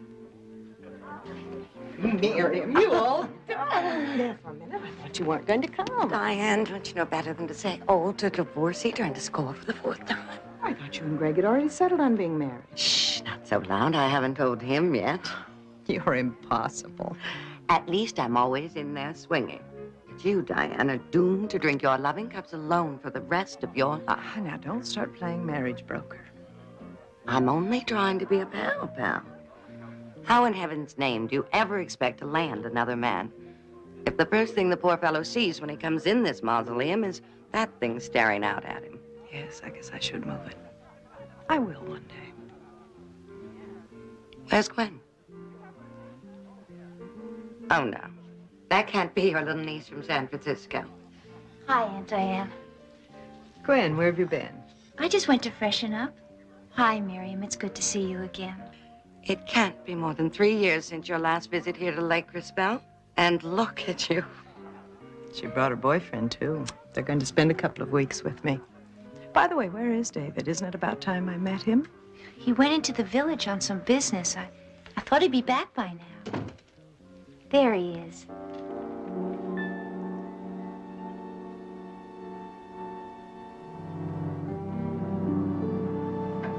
Hi. Sorry I'm late. You must be Diane. Yes. Gwen has told me so much about you. I feel like we've known each other for a long time. David, this is Miriam Powers, a friend of Diane's. It's uncanny, absolutely uncanny. Afraid I don't understand. Something wrong? Diane, don't tell me that you don't see the resemblance. It's positively chilling. I knew there was something familiar. You're right. Hey, what is this? A gag or something? No, David. That's my Uncle Thomas. It's a self-portrait that he did not long before he died. He was a very good artist. David's an artist, too. Oh, now, you really must be joking. Sorry, but it's true. Matter of fact, I was just in the village trying to get the gallery there to show some of my stuff. Wherever did you meet this young man, Gwen? He's a senior at Rutledge. We were in an art history class together. Oh, Diane, that reminds me. The books. I promised David I'd show him Thomas's art book collection. Oh, yes, of course. In the library. Nice to meet you. Darling, let me get you a little stronger drink. I have to talk to you, Diane. What? What is it? Well, not here. It's important and private. Well, let me freshen up. I'll meet you outside. Alice, Seth, I want you to meet a very dear friend of mine, Joseph. Oh, Miriam, we've done it again.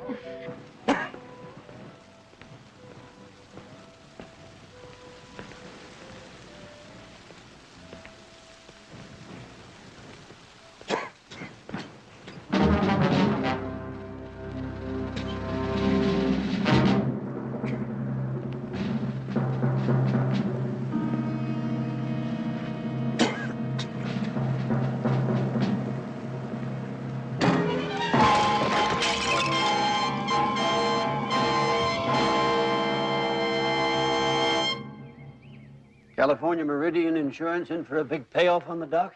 With the double indemnity clause for accidental deaths, $200,000. Oh, Doc, well, he didn't have an enemy in the world. All I'm trying to say is, well, it's almighty puzzling. Look, I've got a squad meeting, so you don't need me. Sure, we'll just poke around a little longer. If you come up with something, let me know.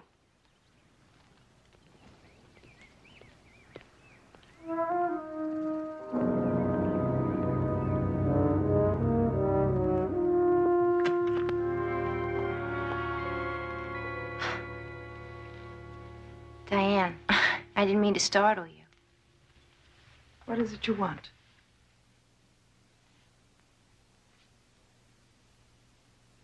There's some people downstairs. Outside. Sheriff Anderson said there would be some investigators from the insurance company. This is where it happened, isn't it? You've never been in the studio before? No. When I would visit as a kid, I was too afraid.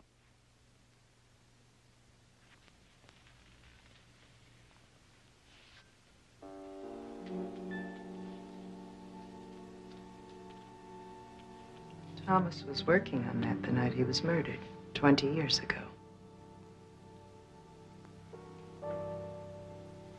Such awful memories. Why don't you change it? Redecorate. It's Dave. Diane, you don't really think David looks that much like Thomas, do you? What's wrong with that? Thomas was my whole life.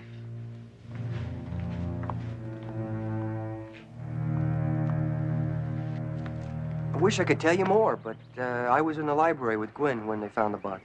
Where is the library? Towards the back of the house. And you didn't hear the crash of that pot hitting the ground? I heard a lot of things in the library. Noises from the party and the wind. Anyway, the library is on the other side of the house, away from where the accident happened. I am Diane Magnus. How do you do, Mr. Jones? How do you do? This is my associate, Jedediah Jones. How do you do? My niece, Gwen Wardlow. Aside from being my personal physician for I can't tell you how long, Dr. Welker was also a very dear friend of mine. So anything I can do to help you with your report, please let me know. Well, just a couple of questions. I understand that you were the last person to talk to the doctor before he went outside. Yes, he said he wanted to talk to me alone. And then 4 or 5 minutes later, you went outside looking for him, according to the report. I had a headache. I went to my room for some aspirin. You have any idea what the doctor wanted to talk to you about? No, he probably just wanted to scold me for not having my yearly physical. Well, thank you very much, Mrs. Mangus. If there's anything else, we'll be in touch with you. Anytime.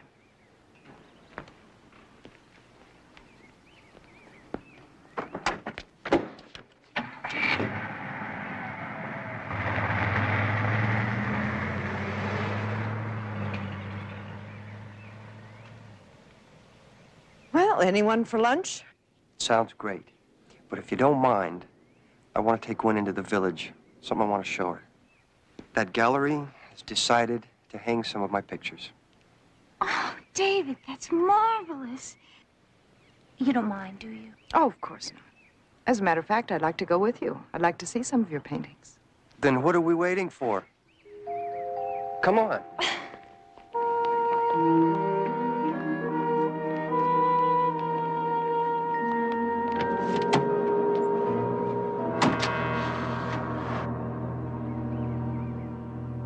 Miss Wilson. David! Oh, I know I said I'd make you famous, but you've got to give me more time than this. Oh, I just wanted Gwen and Diane to see your place. See his paintings hanging on a gallery wall, he means. Very nice. But none as good as David's. He's a real find. Which ones are David's? None of these. You haven't hung them yet? I haven't had a chance to. They're over here.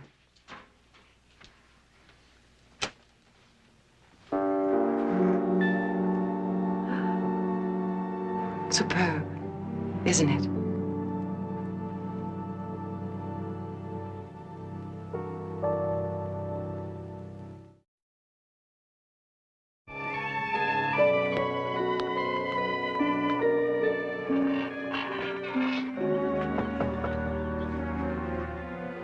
Hello? Are you the people from the insurance company who called yesterday? Right, you must be Karen. J.R. Jones, how are you? This is Barnaby Jones? How do you do? I hope we're not intruding on your lunchtime. Well, that's okay. Since Doc Welker died, all that's left for me to do around here is close out his practice. You worked for the doctor a long time. A little over 3 years. Then you ought to know whether there was anything unsettling him, any personal problem.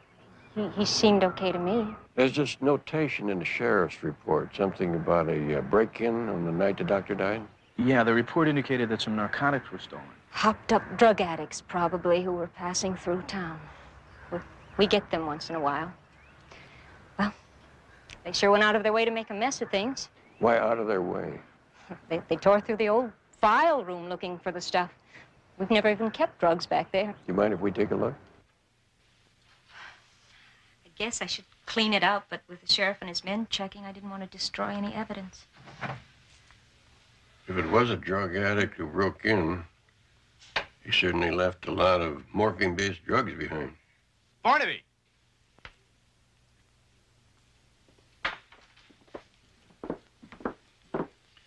Look at this. This cord has been cut.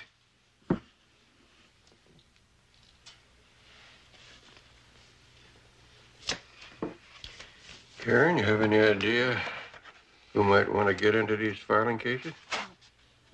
They're just medical records from 15 to 20 years old. I wouldn't have the foggiest idea. Yeah, but look what else. See, these case files are numbered here. See? 473, 474, 475, 477. Case file 476 is missing. Old medical record? Why would anybody steal that? 15, 20 years ago. About the time of that unsolved murder. Thomas Mangus. There's got to be a connection here, Barnaby. Bears looking at them.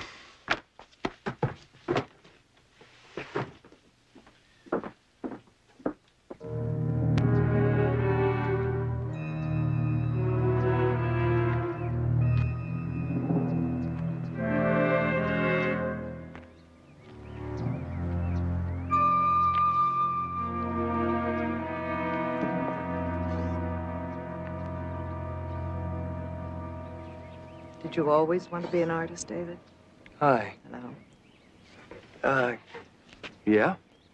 For as long as I can remember, I guess. My father taught art, you know. May I?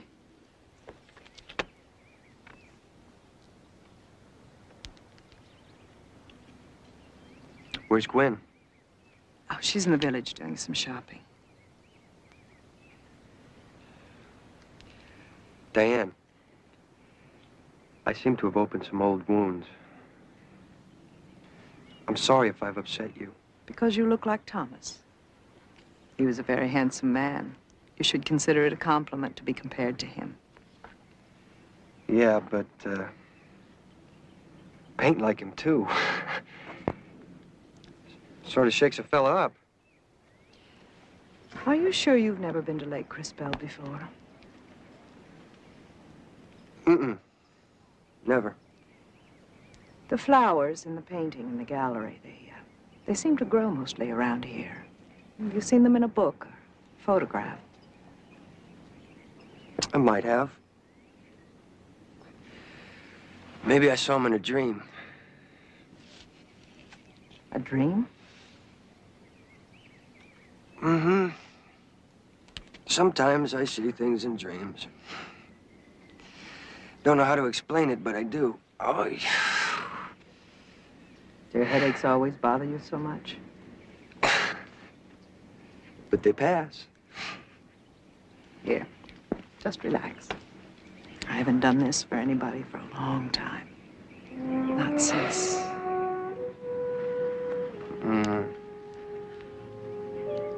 You do have the touch, all right. I used to be quite good at this. About those dreams, when did you see the flowers first? Was it a long time ago? I don't know.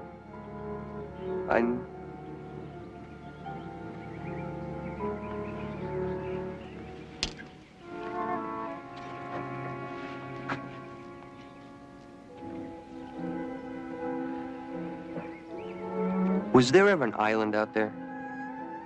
No, why? In this one dream, I remember I saw a lake. Flowers. Yeah. They were growing wild on an island in the lake. And there was an odd rock formation. And a large tree. And the tree, did it hang out over the lake? And it had a swing on it. No. It was an old tire hanging from a rope, hanging from a tree. So the swimmers could swing out and drop themselves into the lake. That's Boulder Point. And it wasn't an island. It was a piece of land that jutted out into the lake over there. Where? I don't see it. Well, it's not there now.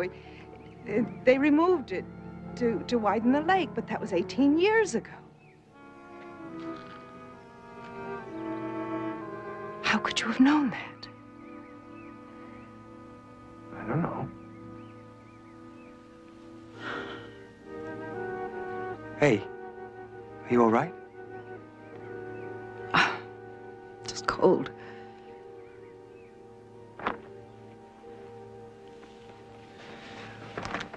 I better go in. This coroner's report on Thomas Mangus. Why wasn't it handled by Dr. Welker? He was a local medical examiner, wasn't he? Well, if I remember correctly, we farmed that autopsy out to the coroner at San Bernardino. Doc was out of town at the time. Well, then the missing report from Dr. Welker's office couldn't have been about the Mangus murder. Right. Anyhow, there's nothing unusual about a doctor or his nurse taking a patient's file out of the record for some reason and then forgetting to put it back in the right place. Who was his nurse in those days? Barnaby. You really put a man's memory to the test. Connie Graham. She's retired. Moved away from these parts years ago. You know anybody who might be able to find her? Well, Rose McCarty might. They were pretty close friends. Is she still in town? Yeah, works in the library. Right across that way. I think I'll go have a talk with her. Thank you, Sheriff.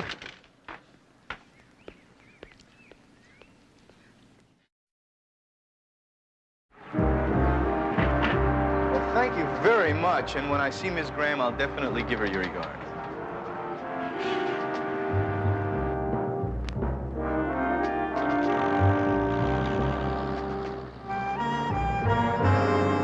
Hi. Need some help? Hi, right, JR. Thanks. Where's your boyfriend? David? Is there more than one? Well, he's out by the lake or somewhere. Well, he's taking a chance, isn't he? Letting a pretty chick like you run around loose, huh? Thanks, I needed that. You two having problems? No, it's all right.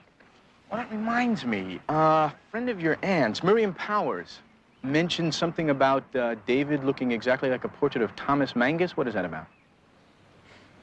It's true. He has a bizarre resemblance to my uncle. So much so it freaked out a few people at the party. Really? What's more, David even paints like my uncle. He paints like him. He has a painting hanging over there at the village gallery that is the exact twin of the one my uncle was painting the night he was murdered. That is bizarre. What does your aunt think about all this? Well, she tries not to show it, but she's pretty shaken up by it. Me too.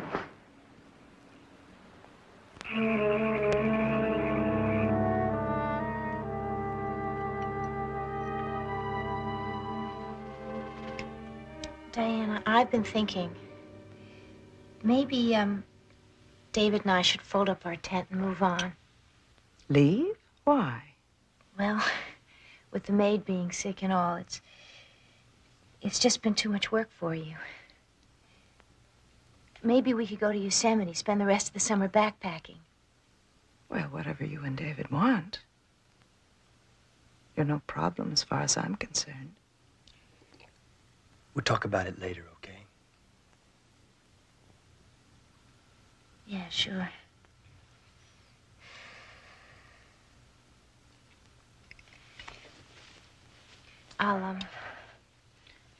I'll get us some more coffee.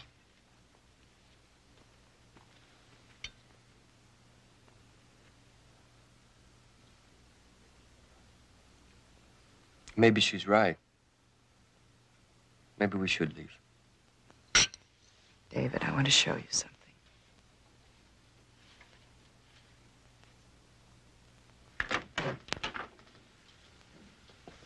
Come in.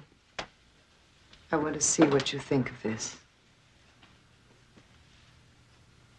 If you decide to stay here, this could be your studio. Would you like that? The flowers of Xanadu. How could you know that's what Thomas named it?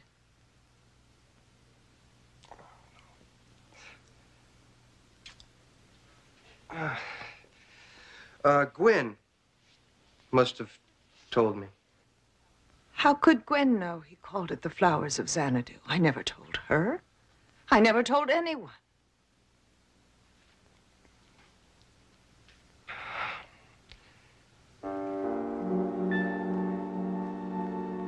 David, how did you know?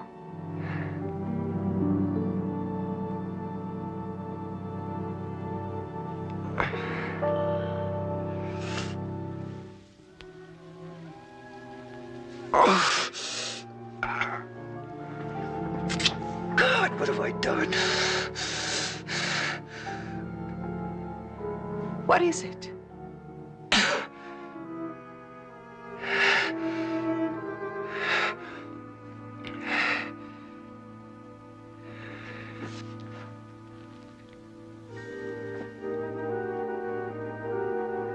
What are you doing here? David, what's happening? Are you all right? I told you never to come into my house again. What are you doing with that knife? Put it away. What are you, crazy?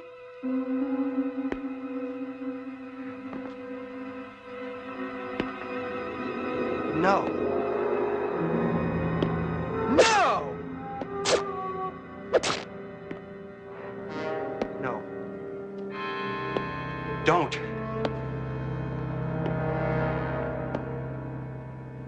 Don't kill me.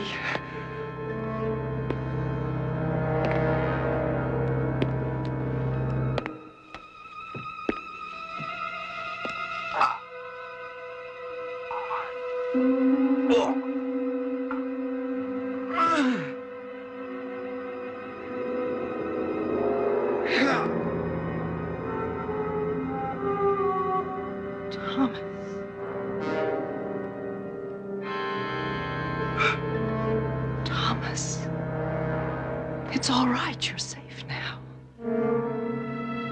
Who was it? Could you see who it was?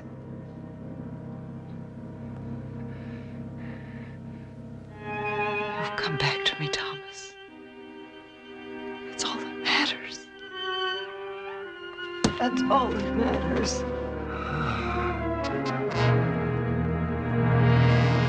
This picture Gwen told you about? Must be. It's kind of a kinky sort of style, isn't it? I imagine they said the same thing about Chagall, Dali, Picasso. A very astute observation, Mr. Jones. Oh, Estelle Wilson. How do you do? I don't mean to try to pass myself off as an art expert, but looks like a fair sample, the kind of work came out of the 50s and 60s. Yes. David Burke is following in a very fine tradition. You know anything about him? He came in 2 or 3 days ago, showed me his paintings. That's all I needed to know. Do you have any idea when he painted this? It isn't completely dried through, so it had to be within the last 3 to 6 weeks. But believe me, at $350, it's a steal. Well, I'll think about it. Unless, of course... I'll give it some thought, too. Thank you very much for your time, Miss Wilson. Please, come back anytime. Thank you.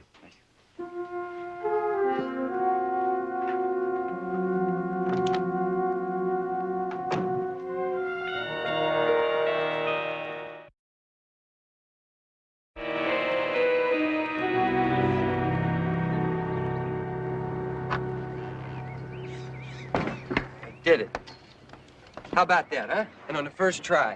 You said you'd never sailed before. An admiral couldn't have done it better.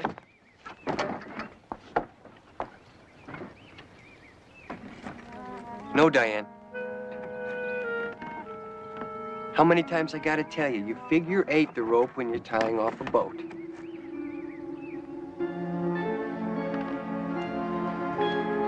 Yes, Thomas, a figure 8.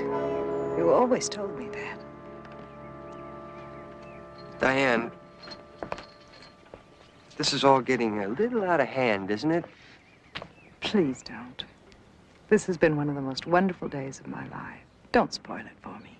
It's been a really marvelous day for me, too. After what happened last night, There you go again. Come on, Diane. People are not reborn. Well, spiritually, maybe, but not physically. I mean, this reincarnation stuff it's a heavy trip. Tell me something. Do you like being with me?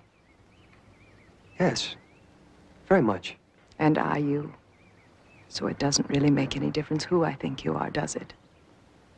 Yes, it does. Because whatever happens, I want it to be me. It is you.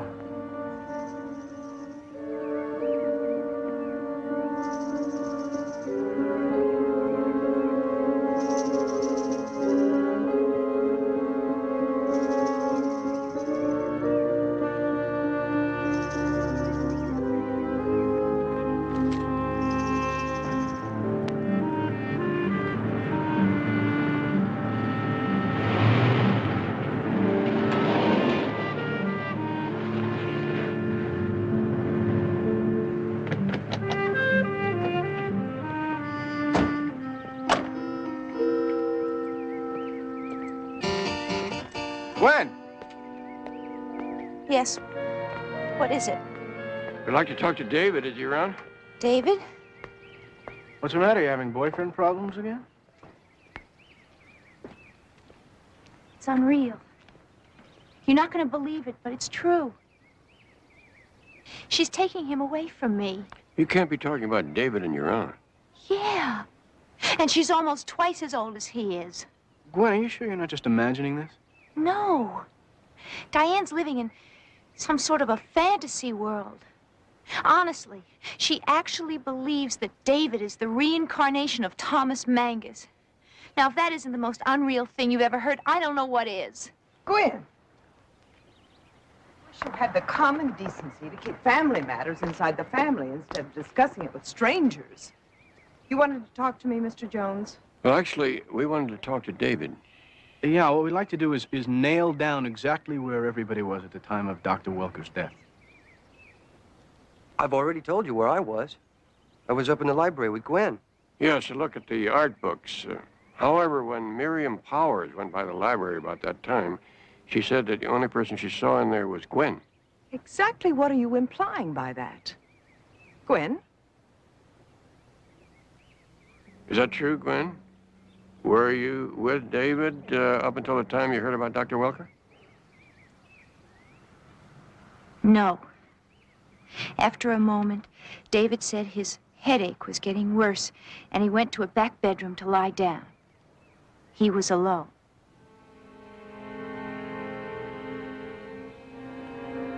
That may be. But you don't have to make it sound like you just caught Jack the Ripper in a lie. You don't hate me that much, do you?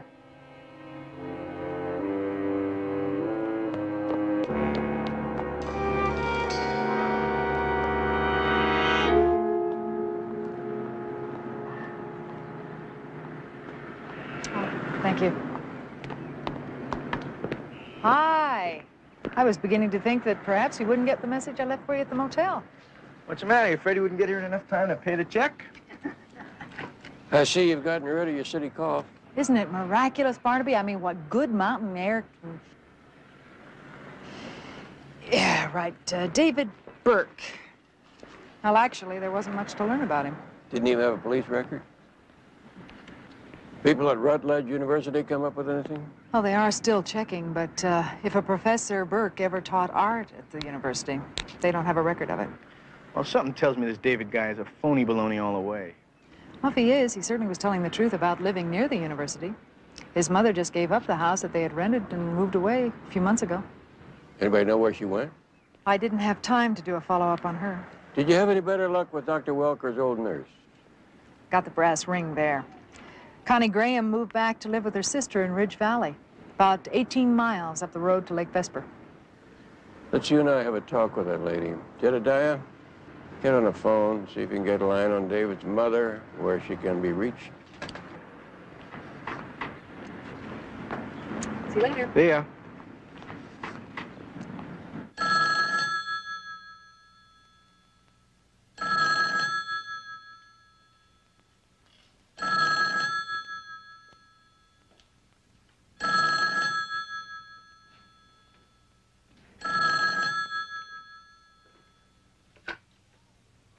Hello?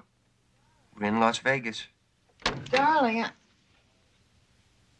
who are you talking to? I, figured an occasion like this calls for champagne. I'll be right out. We did it. We got married. David, you've made me very happy.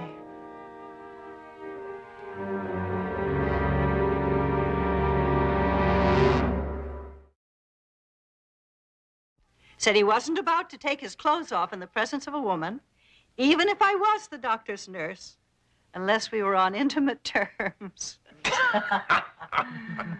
Yes, sir. That Thomas had a way with the girls. Ma'am, we've already established that the missing file had nothing to do with Thomas's murder. Now, can you think of any reason why anyone would have gone to all the trouble of stealing it from the doctor's office? Whatever it is, must have had something to do with Thomas Mangus, either a birth, a death, an accident. Something to do with Thomas.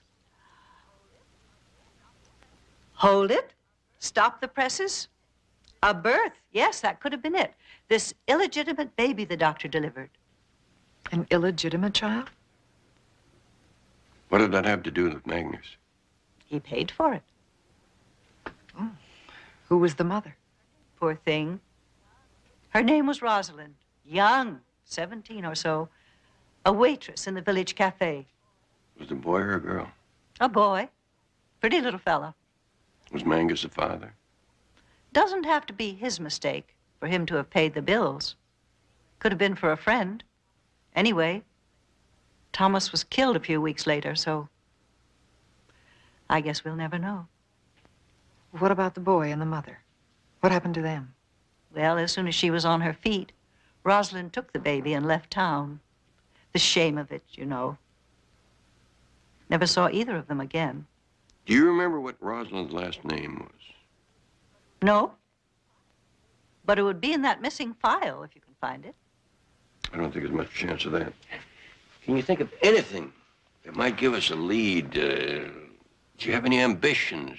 Anything odd about her? Odd? She wanted to be an artist, if you call that odd. Some do. And yes, there was something else in that file about her leg. She broke her ankle in an auto accident. It never healed, and she wound up with a limp. The lady that recently opened the art gallery in the village walks with a limp.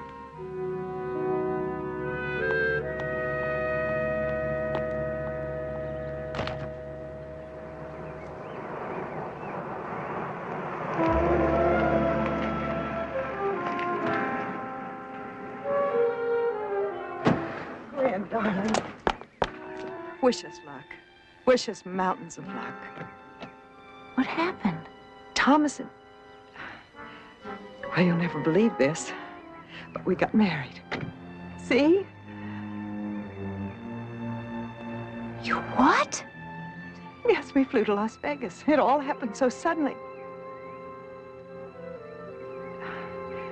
Oh, Gwen, don't look at me like that. I know how you must feel, but please, be happy for me. Yes. Well, you need all the luck you can get. You're leaving? Oh, you don't have to go. Get off it, Diane.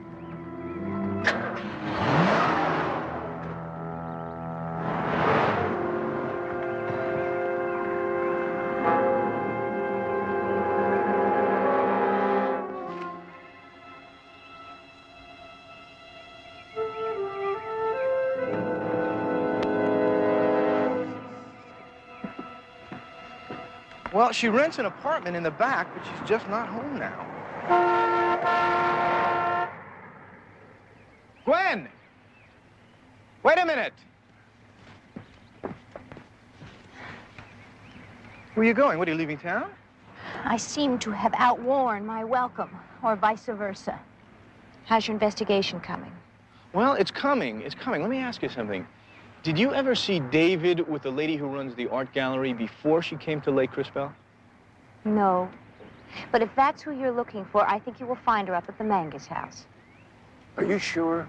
I just passed her on the road. She is probably going up there to congratulate her star artist on snagging himself a rich wife. Wife? What are you talking about? David and Diane. They got married last night. We better get right up there. Betty, tell the sheriff to meet us at the Mangus house.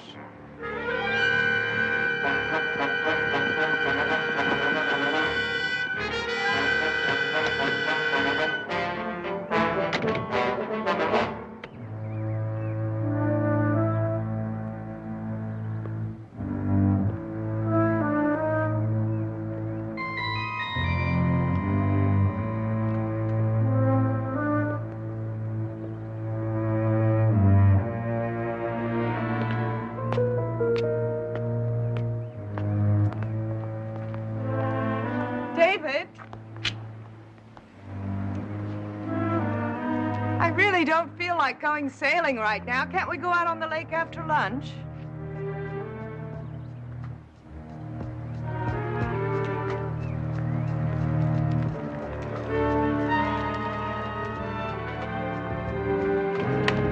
Wait for me!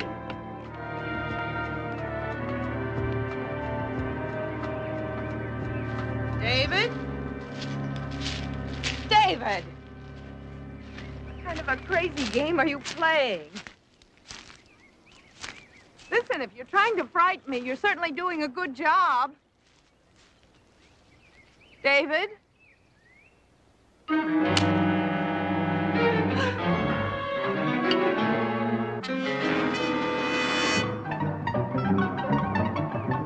David!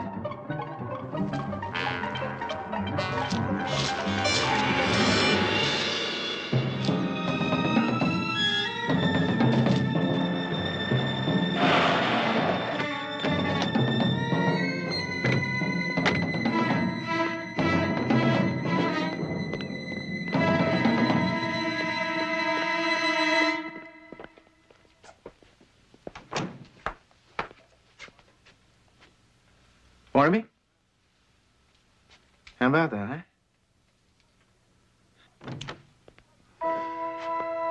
What are you doing here? How dare you come into my house uninvited? Where's Diane? I don't know. She's out. With your mother? My what? Rosalind Vickers, a waitress in the village until she changed her name, moved to a house near Rutledge University with her newborn son. We've done a lot of checking, Dave. Get out of my house! All right, just take it easy. It's all right, son. We don't want to harm you. We just want to know where Diane and your mother are. Diane murdered him. And she is going to pay. You believe that Diane murdered your father? Thomas Mangus was your father, wasn't he?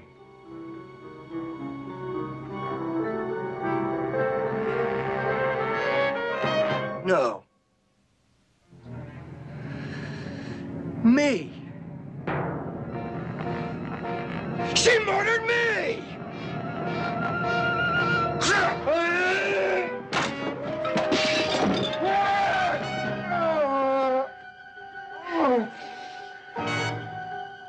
All right, Dave, come on.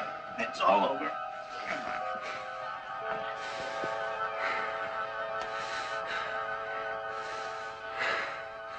Please, go away. Where are they, David? Barnaby.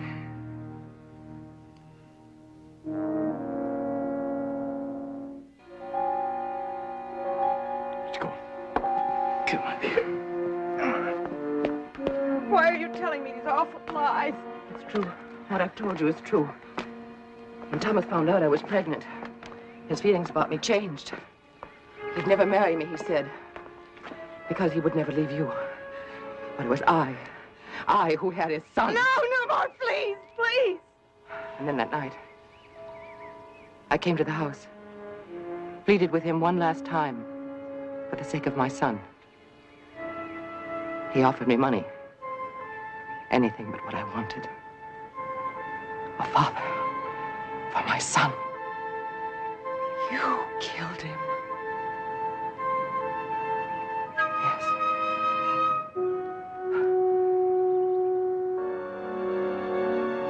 And then as David grew older, I began to see how much like Thomas he looked. Is that when the idea came to you, Rosalind? Stay back! Is that when you started filling David's head with dreams of someday claiming his birthright? The Mangus name and everything that goes with it? It was all so easy. Thomas used to come to me, tell me everything, every intimate detail. I knew more about you and your life than you did. And you used it all to destroy your son's life.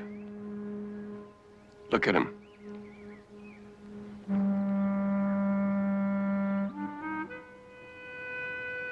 Look what you've done to him. Look what you've made him into.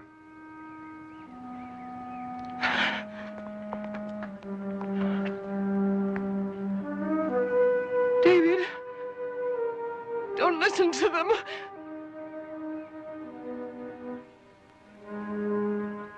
David, I did it for you. I did it all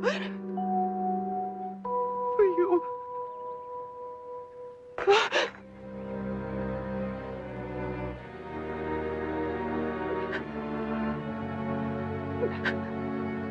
In her statement to the sheriff, David's mother said that on the night of the party, she was standing out here watching.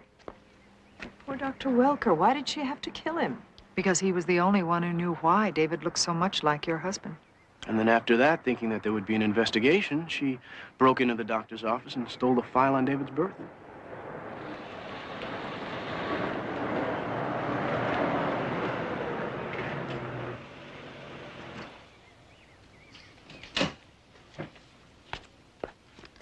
I just came from the sheriff's office. When I heard what happened, I tried to see David, but they wouldn't let me. Gwen, I've treated you so badly. Please forgive me. I understand a lot of things now. If it's okay with you, I'd like to spend the rest of the summer with you.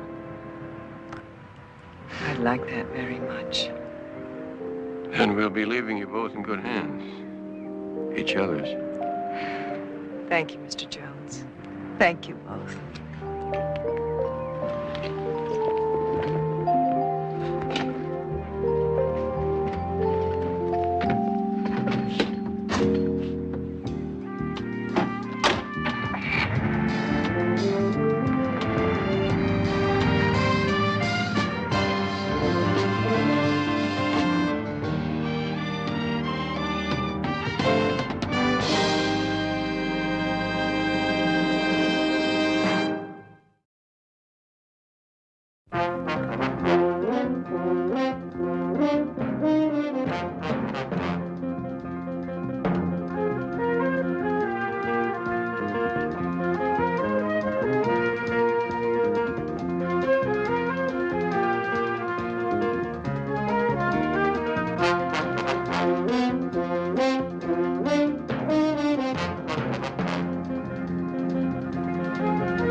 Barnaby Jones, starring Buddy Ebsen.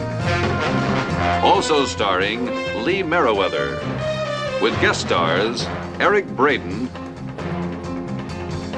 Jamie Smith Jackson, Richard Hatch, Barbara Stewart, Nancy Wickwire, special guest star Sharon Acker. Tonight's episode, Her Chance to Kill.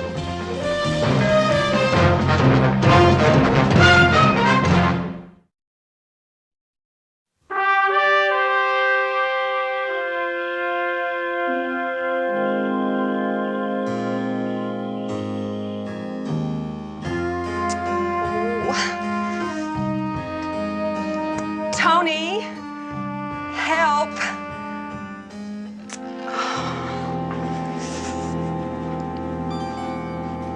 My zipper's stuck. Well, you're not even ready. I'm not going. With what I've learned about Steve and the firm, I'd be a hypocrite. Okay, drop the other shoe. What's Steve been doing? Stealing stamps? Stealing's more serious than that. For heaven's sake. Steve Kingston? I wish there were a kinder way of putting it, but there isn't. Steve Kingston is a thief. Yeah. Thank you.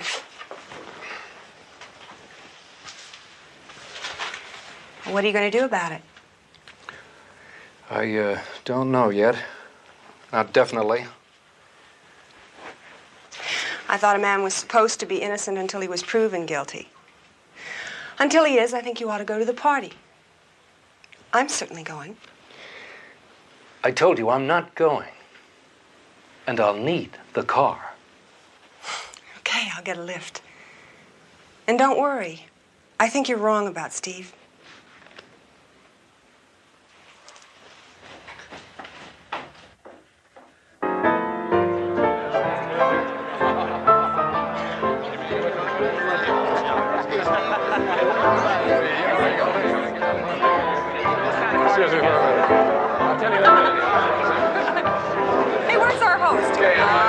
Beautiful. Thank you. So do you, sweetheart. Hi, how are you, darling? As always. See you when you get back. Steve, how are you? Tonight.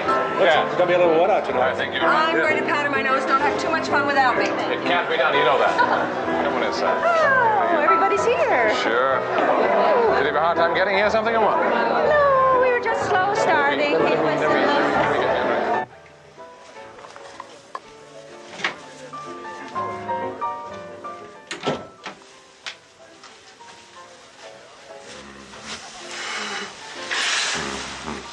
Been too long.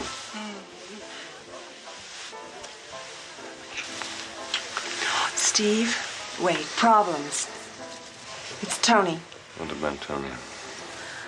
I don't know. He's uptight about something. What's bothering Tony is the fact that the firm is moving up as younger guys, and old Tony is no longer a younger guy, that's all. Old Tony is going to block your partnership. No way. He says you've been stealing. Well, is there something called the Park Estate? What did he say about the Park Estate? He says you're a thief. Well, it isn't true, is it? Why would he say such a thing? Well, of course it isn't true. You know better than that.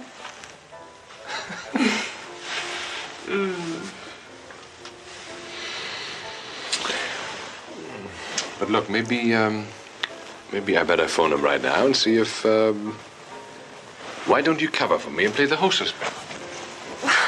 Hey, Steve, is everything all right? I mean, of course it's all right. I'll just be a few minutes, okay? Okay.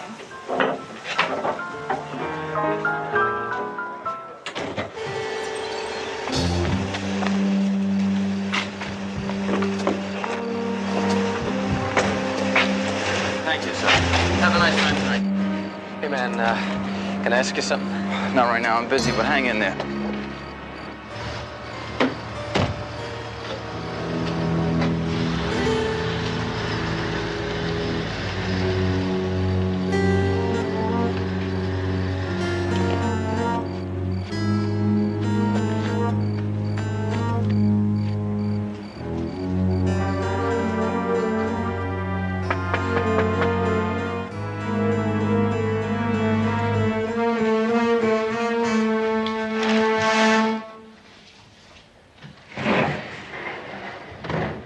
My wife didn't waste any time, did she?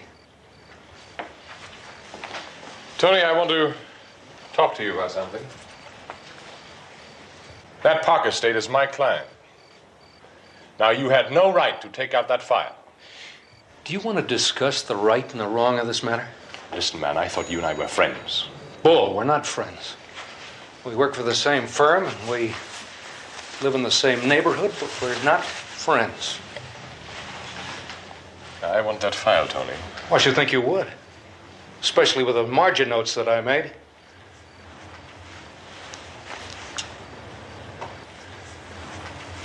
You wouldn't shoot me. Now hand it over to me. You stupid fool. Spencer's gonna know anyway. You told him?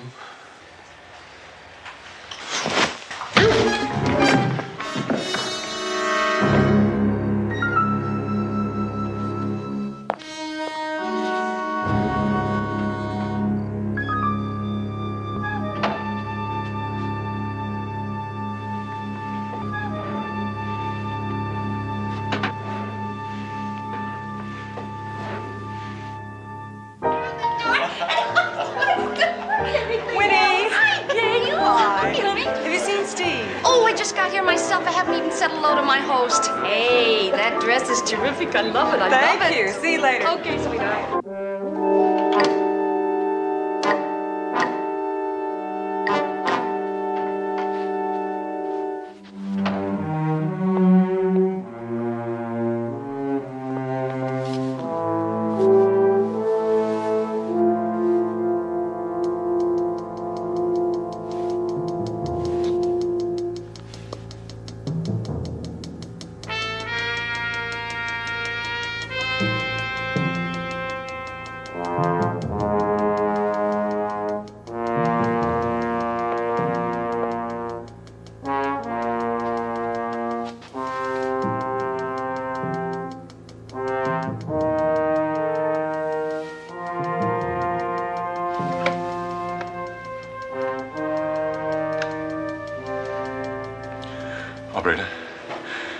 Give me the police, please.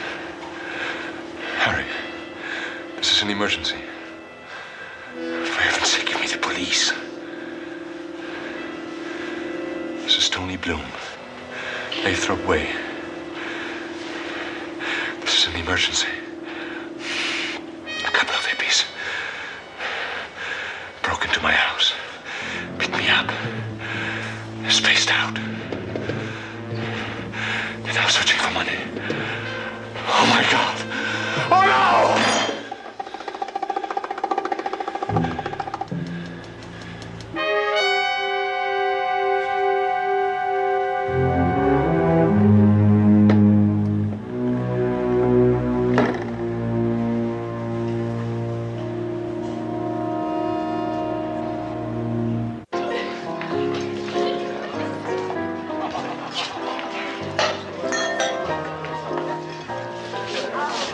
What happened to the ice cream soup? I just spilled some ice cream on it. How's everything going? Fine. Everything is going to work just fine. Hey, come here, come here.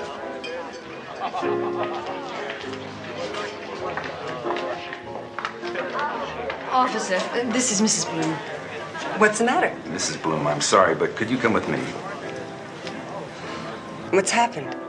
You happen to know any 18-year-olds, Mr. Jones? No. But I used to be one. Well, let's see if I got all this straight.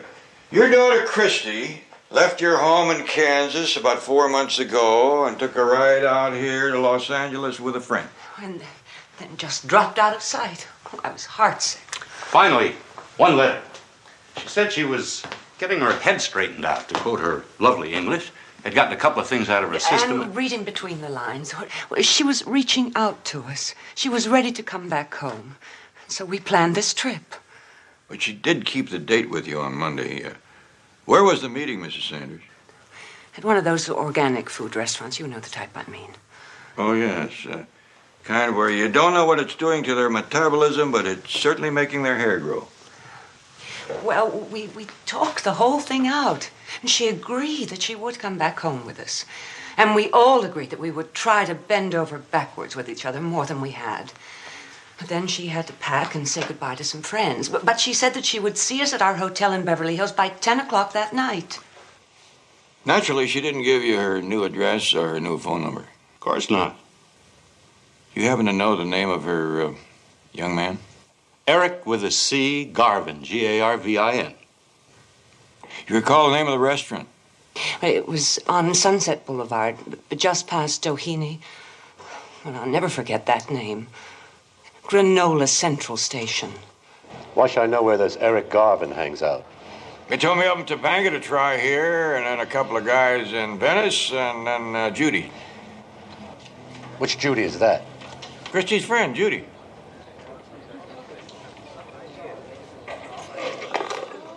I don't know this Garvin.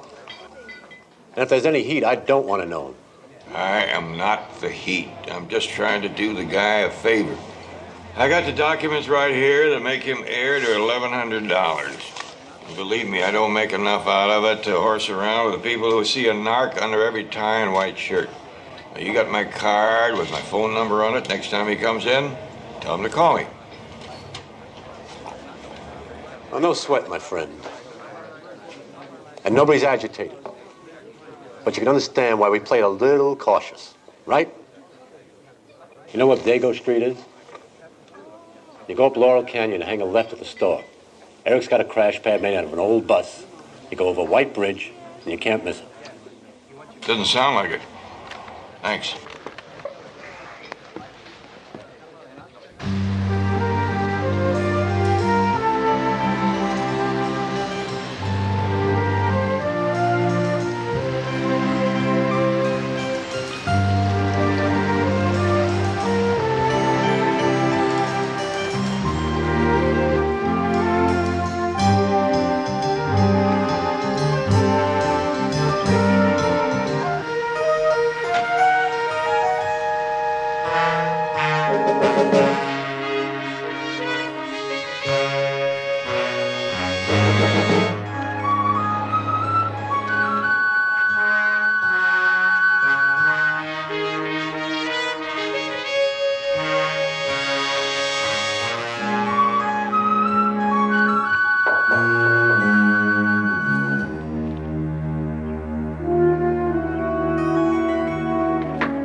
Howdy. My name's Fletcher. You interested in this property? No, I'm just looking for the people living here. Living? In that? There's a couple of squatters hanging around. You can guess the type. I'm sorry, maybe they're friends of yours. A young fella and a girl. Name seems to escape me. Eric Garvin and Christie are the people I'm looking for. How do you spell those?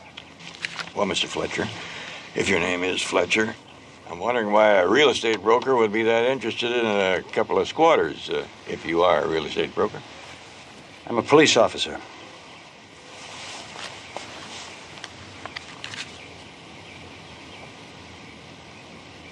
Well, Mr. Jones, what's your interest in this? I represent the girl's parents. She's a runaway. Naturally. I imagine that the department's interest is a little more serious than that. Like murder? Officially, they're wanted for questioning on the Anthony Bloom homicide and robbery.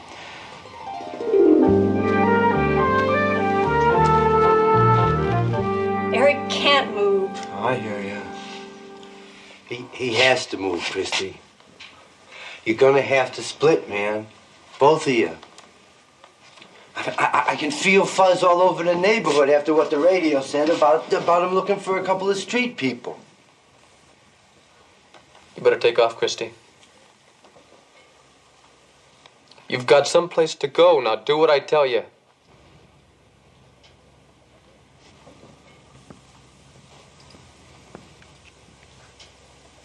Can you sit up and eat this, or shall I help you? I haven't got time for anything, Chris. Artemis is right. Look, whatever you decide to do, I'm not leaving you. I'm going to stay with you. Okay. We're both leaving.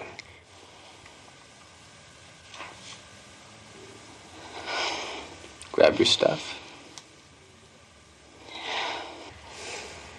Artemis, can we use your bus? Sure, yeah. I'll tell him you ripped me off.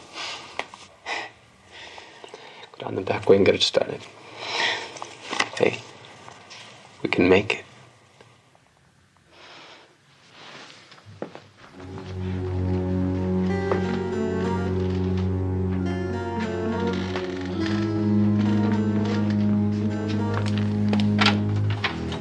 Hello, Miss Sanders.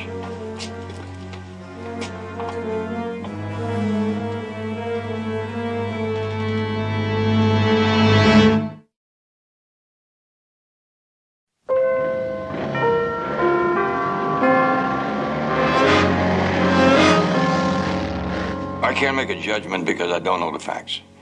But just because I'm not a cop doesn't mean there are not cops behind me. Yeah, how close? At the health food store, tracking back just the way I did. Eric and I didn't do it. Don't you believe me? It's the truth. I mean, we couldn't kill anybody. What difference does it make, huh? I mean, we were around there and we're long-haired hippies. And that's the label, man. I mean, we're guilty, right? Anything they want to pin on us. All right, what really happened that night? Okay, you went to Eric's to say goodbye and pick up your things. Yeah, to pick up my debutante's wardrobe. Eric and I had sort of an argument. He said that I was copping out if I went back. Yeah, I'm like a stupid jerk. I started through this empty lot and I fell in the dark and my leg snapped. Thought it was ligaments or something. I didn't know it was broken. I could even put some kind of weight on it, you know what I mean? So we went back up the road to try to hitch a ride. Do you think anybody would stop for us? Then you did go by the Bloom house where the murder occurred. The only place that we stopped was this place where there were lots of people and cars. They wouldn't even let us in to use the telephone. Remember the address? It was a big party. Valet parking, you know, the whole bit. And then we went on down the canyon. His leg was hurt really bad, and we had to get to a hospital. And this guy stopped and gave us a ride. Look, this joker isn't going to do any good for us. Let's get out of here, huh? Eric, but I found out it's pretty tough trying to get your ideas across when you're running away from somebody yelling over your shoulder. The only chance we've got. is to run. On one leg? You got the keys, Chris? Sure. Artie?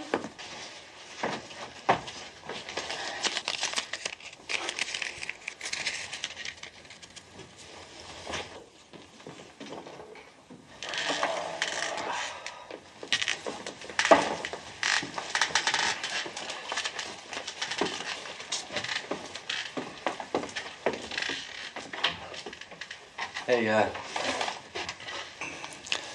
good luck, you guys, huh?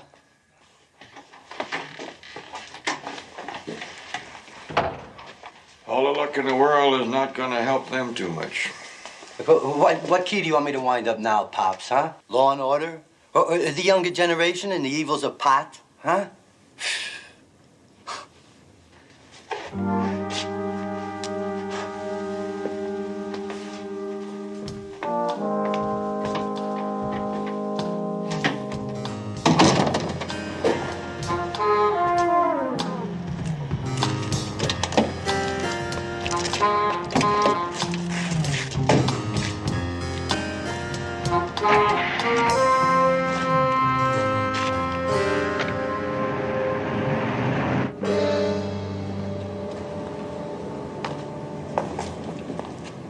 Glad you decided to come, darling.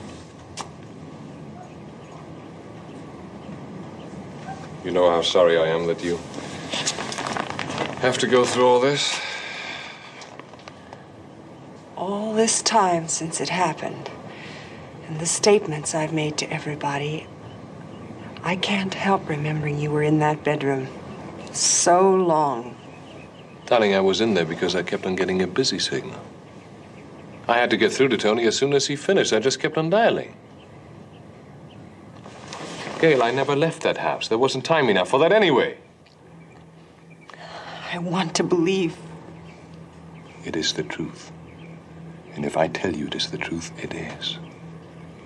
Okay? The police know who did it. The reason that phone was busy is because Tony was calling them.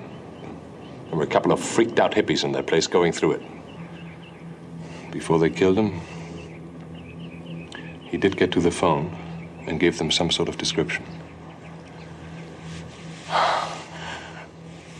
Then you're definitely in the clear. Of course I'm in the clear. Except for one thing. I need the park file. When will the police let you back into the house? Is it still in the house, the file? Where else could it be? Darling, I need that file. You're gonna have to get it for me. Okay? You're so beautiful.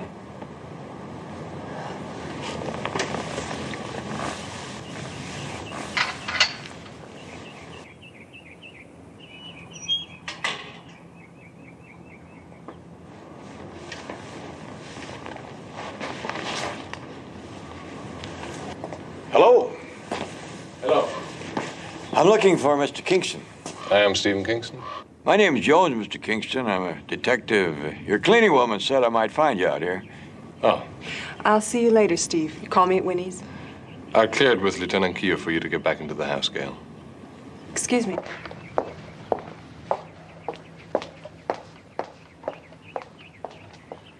She's Gail Bloom. That's right. I represent her now. Three of us were very close. It's incredible. Tragic. But I believe that I told Lieutenant Keogh everything already.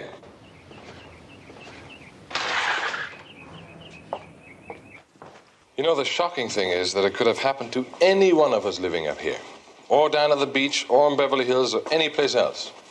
Nobody is safe. Please, Jones, have a seat. Make yourself comfortable. Okay? These people, no sense of morality anymore. No qualms about breaking in, or holding a knife to your throat, or knocking you over the head. And that's what's frightening. These people? They're the two hippies. Oh, would you like a drink? No, thank you. How did you find out about the hippies?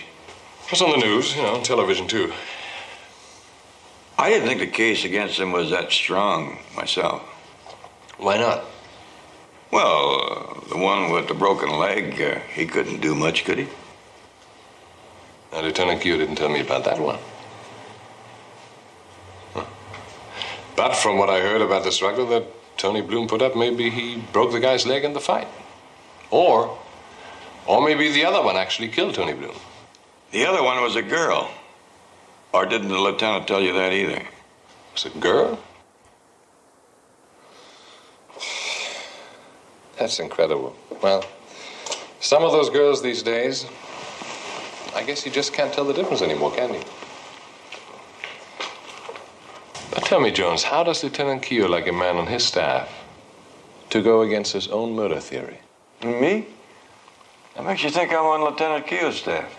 You told me you were a detective. What's this all about? Aren't you a detective? Private detective. I wanted to talk to you because I was told you gave the party that night. That's right. And Mrs. Bloom was here. I mean, that's all a matter of record. Tony Bloom was late coming home, and he was going to come along later. So... You had valet parking? I certainly did, yes. Well, I wanted to find out what outfit you used and get the names of the car jockeys that were here. Why? The two suspects, the young hippies, said that they talked to the parking attendant and asked to use the phone. Well, if they did that before they passed the Bloom house, it kind of rules out the possibility that they beat up on Mr. Bloom and murdered him, wouldn't you say? Yeah, I guess you're right. Now, what if he actually broke the guy's leg in the fight?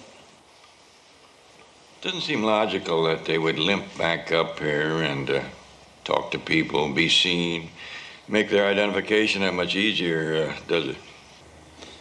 No, it doesn't. You're right. So what you want from me is the valet parking service? That's all. Be a very great help, Mr. Kingston. I'm glad to help. Chuck has his own service. I've used him for years. Now, I got his number right here, so I can give it to you. You know the biggest problem parking cars in Southern California? Making sure your legs don't give out on you. Tower Road, Summit Drive, the old calf muscles and tendons, I'll tell you. Yeah, I have the same hazards in my profession. Now, about those two, they were coming west on Mulholland? Right, the 8900 block. And we were swamped. Party just starting to swing. So I had to say no. Wasn't one of them hurt? Yeah, his leg. The guy was really in pain. The girl practically had to hold him up. I hated to have to say no dice, but I work for Mr. Kingston a lot, and I know he's got a short fuse. Then they went on by down the hill to the 8700 block. Yeah, they mumbled something hostile and kept on going. Would you be able to identify them? Tell you the truth, Mr. Jones, I never pay much attention to faces. Radiator grills, yes. People, no.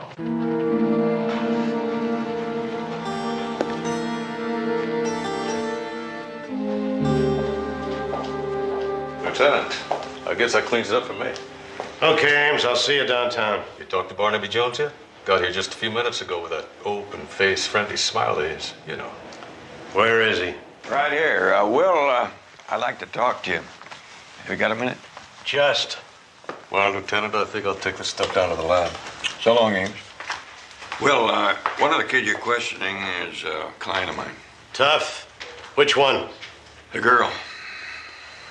Well, she needs a lawyer, too. More than she needs you right now.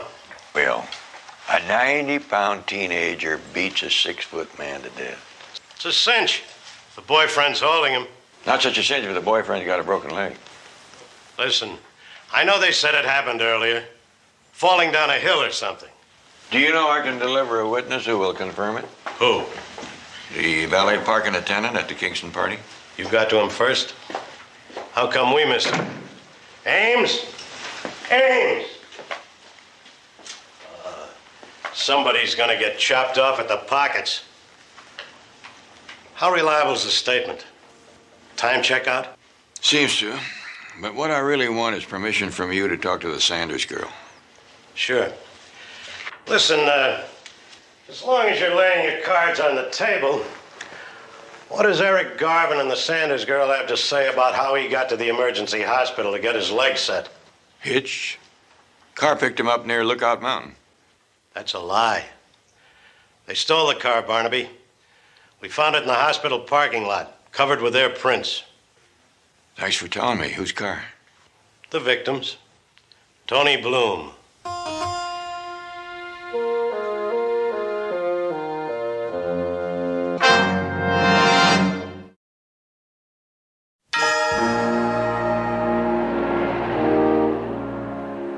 You're both in a mess of trouble, young lady. You need all the help you can get. And whether or not you get it from me depends on when you start telling the truth. Now, one more lie, and I drop it. You understand? Okay. Yes, sir. Look, the only reason that we went to the Bloom house was to try to call Artie so he would come and get us. We rang and nobody came to the door.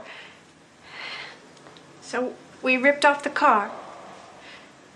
But we never went inside, and we sure never killed anybody. You were more or less identified by 4 people. 2 guests who arrived about the time you did, the parking attendant, and a woman walking her poodle. Do you happen to see anybody outside who may have committed the murder? Wow. There was a valet. We talked to him. And there was a car that drove up just then. We asked them. Oh, and there was this guy that looked like he was leaving the house, and then he went back into the house around to the side like. Could you identify him? Heck no. I probably wouldn't have remembered him except that he was wearing very fancy threads. Dressed all in white. White suit. Yeah, very Marcello Mastroianni. Very cornball, Mr. Jones. Is that all you want? If that's all you can tell me. Will my mother be coming down? I imagine she can get permission. Well, I guess we'll both survive. She always comes loaded with handkerchiefs. Thank you very much, Mr. Jones. I'll be talking to you the day after tomorrow, Christy. They may have moved you by then.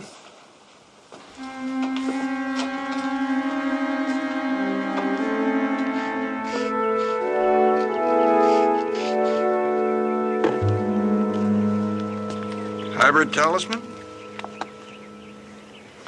Reporter or policeman? I'm Barnaby Jones, ma'am, a private investigator. Well, first time in my life I ever have detectives asking me questions, and not one of them's younger than me. Well, I always knew I missed my chance with Bogey. Actually, I want to talk to Mrs. Bloom. I understand she's staying with you. Oh, no. She went back to her own house. I guess everyone knows which one it is now. She's probably there. I want to ask you a question about the party. Who was wearing the white suit? White suit? Nobody was wearing a white suit. Well, maybe the bartender. No, he was wearing a red mess jacket. Nobody was wearing a white suit, Mr. Jones. Why did you think that? Must have been mistaken. Thank you very much, Mrs. Harbeck. Oh, just a minute, Mr. Jones. You are a good detective. It is a hybrid talisman.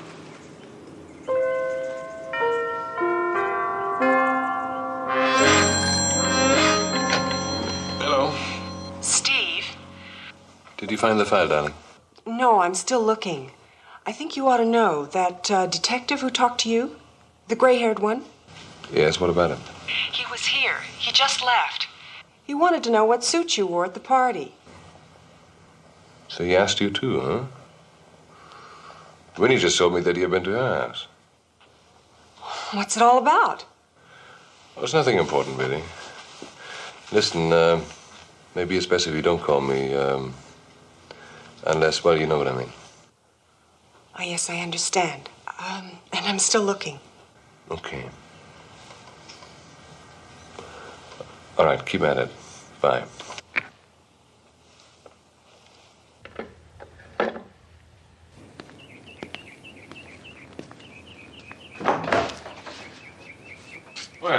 You back again, Jones?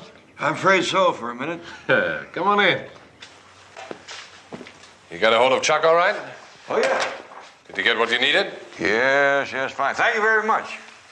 Well, I hope you don't mind if I do my 30 laps. No, not at all. I hate to miss a day, you know. I feel the same way Mark Twain did about physical exercise. When I get the urge, I lie down immediately till it goes away. That's a good one.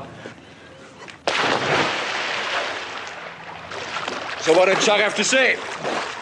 He confirmed that he had seen Garvin and Sanders, Garvin with the bad leg, just about the time that they said he had. He also said they asked you to use the telephone, but he told them that you wouldn't like it. That's right. So now you came to straighten out the business about the white suit and the blue sweater, huh? I see that both of the ladies have already called. Well, I am Mrs. Bloom's attorney, you know, Jones. She very correctly told me that you had been by, without, by the way, telling her that you are not on the force. As for Winnie Harbeck, she'd call a man on any excuse. Well, you got your story down pat. The beginning of the party was wearing a white suit. I spilled a Bloody Mary on it, on the jacket. So I had to change. That's as simple as that. Okay? If you were wearing a white suit, then you were the man that Garvin and Sanders saw when they were outside with Chuck. I went outside to the car because I left a case of booze in the trunk. If they saw you, Mr. Kingston, there's an even better chance that you saw them. Come to think of it, I remember Chuck talking to somebody. I just thought they were some of the guests, you know?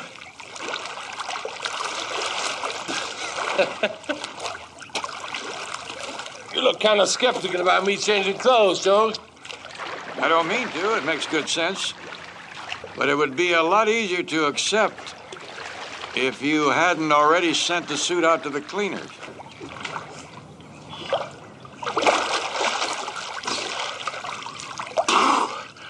Cleaners pick up us tomorrow, Jones.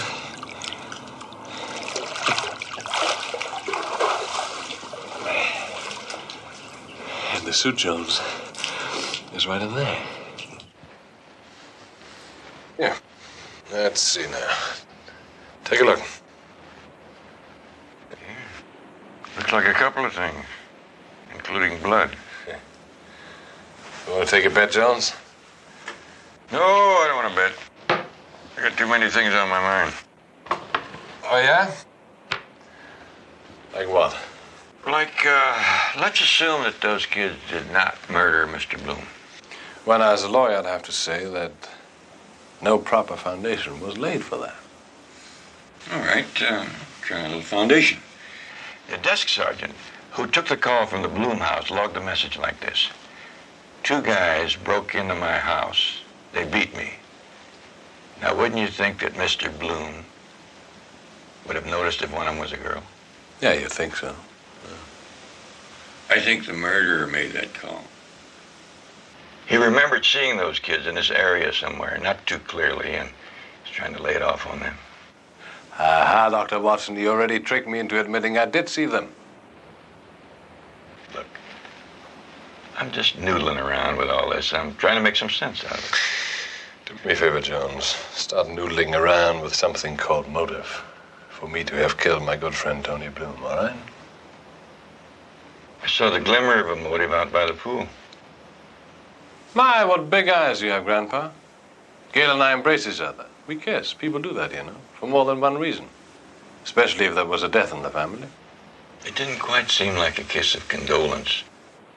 Or a kiss a lawyer might give his client. You are serious, aren't you? A crime of passion. How romantic. And how ridiculous. Lovers don't kill spouses today, Jones. They just move in together. Besides, I got a girl. You know what she is? She's a biology major at UCLA. Now, why don't you go down to Lieutenant Keogh and tell him all about your theory? Because I'm quite sure he'll get a good laugh out of it. I might just do that. They could use a good laugh down at headquarters.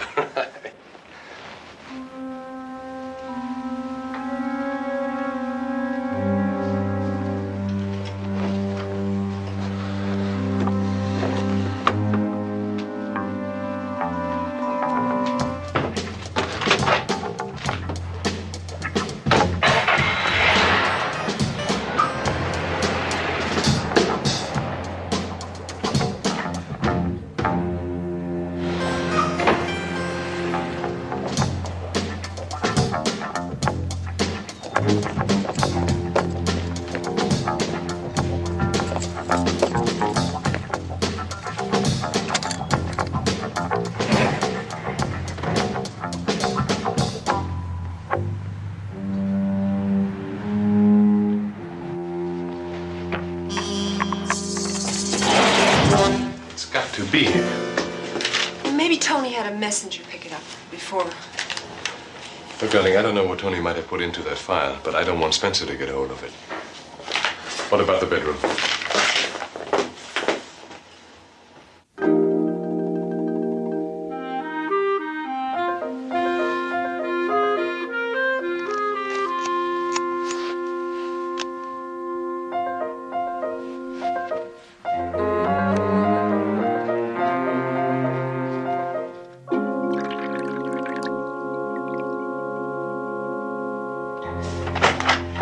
Barnaby, you told me you would stop at 7. I'm almost finished. What'd you find out? The stain on top may have been a Bloody Mary, but something tells me that underneath is blood that he tried to wipe off. Did you check out? Nope. Tomato juice with just a trace of Worcestershire. A Bloody Mary without a drop of blood.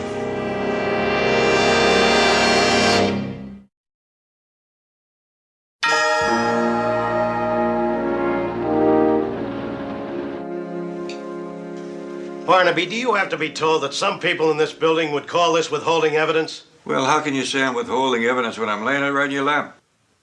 How did you get it?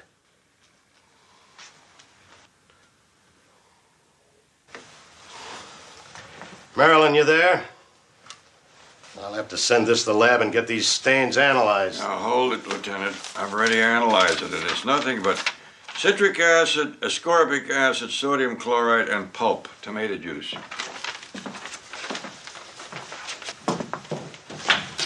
Yes, Lieutenant.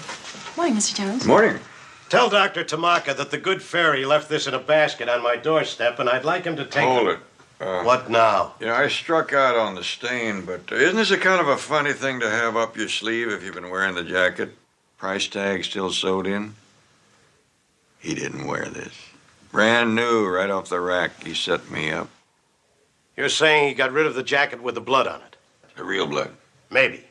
Or maybe he wore it with a price tag in it. I've done it. How long ago? Last time I wore anything with a price tag in it was a pair of knickers that my mother gave me for Easter because she wanted to prove she could afford to give everybody a new outfit. Well, I'm sorry to say it still doesn't make things look better for those kids. About those kids. If they were dumb enough to leave prints all over the Bloom car, how come they were smart enough not to leave any prints inside the Bloom house when they were supposed to be struggling with them? Barnaby, you've got too many friends in this department. Who let you in on that? You did, Wilbur, just now. I was only guessing.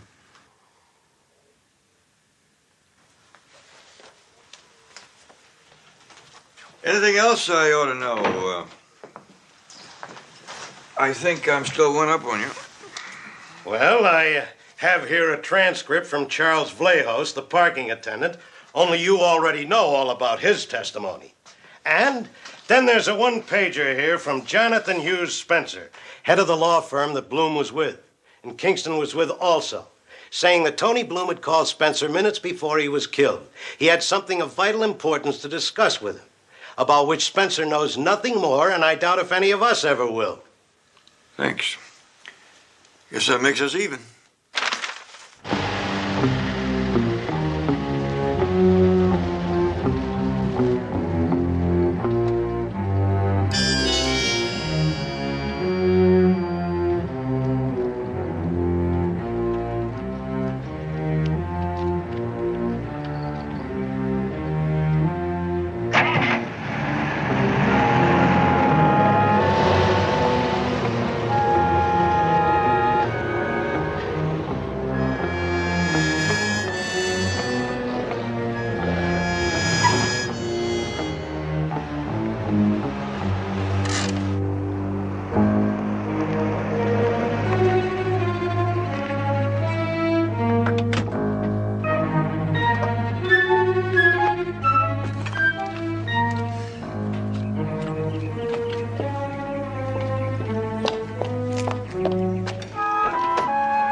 I'm sorry if I frightened you, Mrs. Bloom.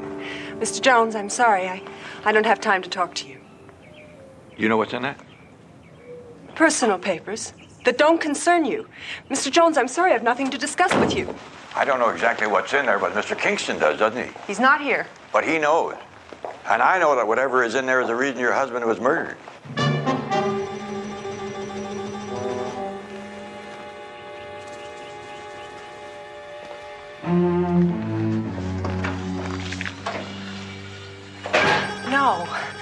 No, he was murdered by those hippie kids who broke in to rob the house.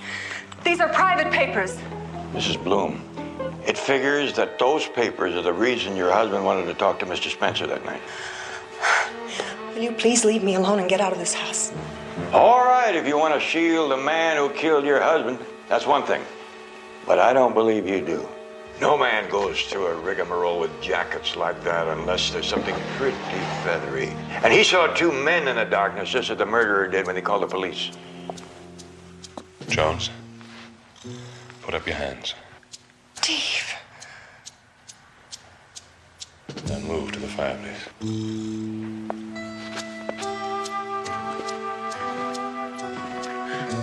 What are you doing? Put your hands above it. And spread your legs apart.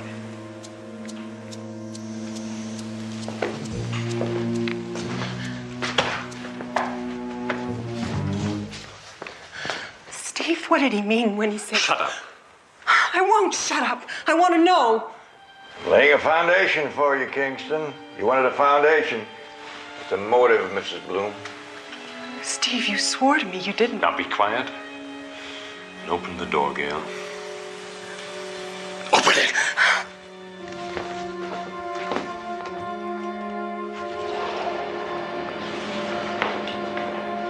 Now, Gail, you and I weren't here, but inquisitive Mr. Jones was here, as he was here before when he stole my jacket. Now, unfortunately, he went outside, he slipped on the wet deck, he cracked his skull, he fell into the pool, and he drowned. Now, you got that? Steve, why? Because I say so, Gail. Mr. Kingston, you mind if I suggest a bargain? You haven't got much to trade, Jones. Except that if you kill me, Mrs. Bloom will probably decide that you actually did kill her husband, and right now she's not quite sure. And if you stage an accident, that brings on more questions. Lots of questions, because, believe it or not, I've got some friends in homicide and some more scattered through the department. And they will hang on like bulldogs until they are absolutely certain there was no foul play. Mr. Kingston, you've got me covered. You mind if I turn around and look you in the eye? You just talked, Jones. No. You're a very smart lawyer. All you need is a little time. A little time in the office to straighten things out, to sort of get things in shape, in condition. Why don't we burn that report and all of Tony's notes? Then nobody will know. And I'll walk out of here with a healthy skull, and you two will be home free. Yes. Please, no killing. I wish I could burn everything. I'm glad I don't know what's in here. Steve, please do it. Do as he says. Open it. Take out the file and bring it to me.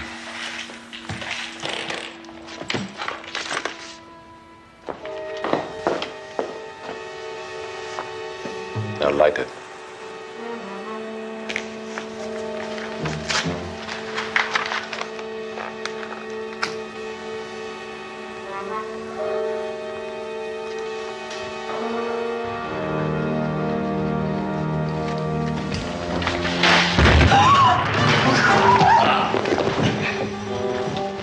Stand right where you are.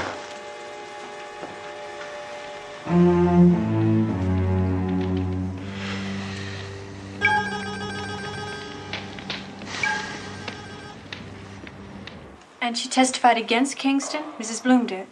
Yes, Christy. Even true love doesn't run smooth. And theirs was kind of rough all the way. Well, ours is going to be different from now on. hope. So do I. Won't be easy. Nothing's easy today. But every once in a while, some of you old establishment guys surprise me. Anyhow, you did, Mr. Jones. Thanks, Eric. You know, one of these days, maybe your parents and Christy's parents might surprise you, too. It's amazing how much we grown-ups can learn in a couple of years. Dig? Oh, I dig.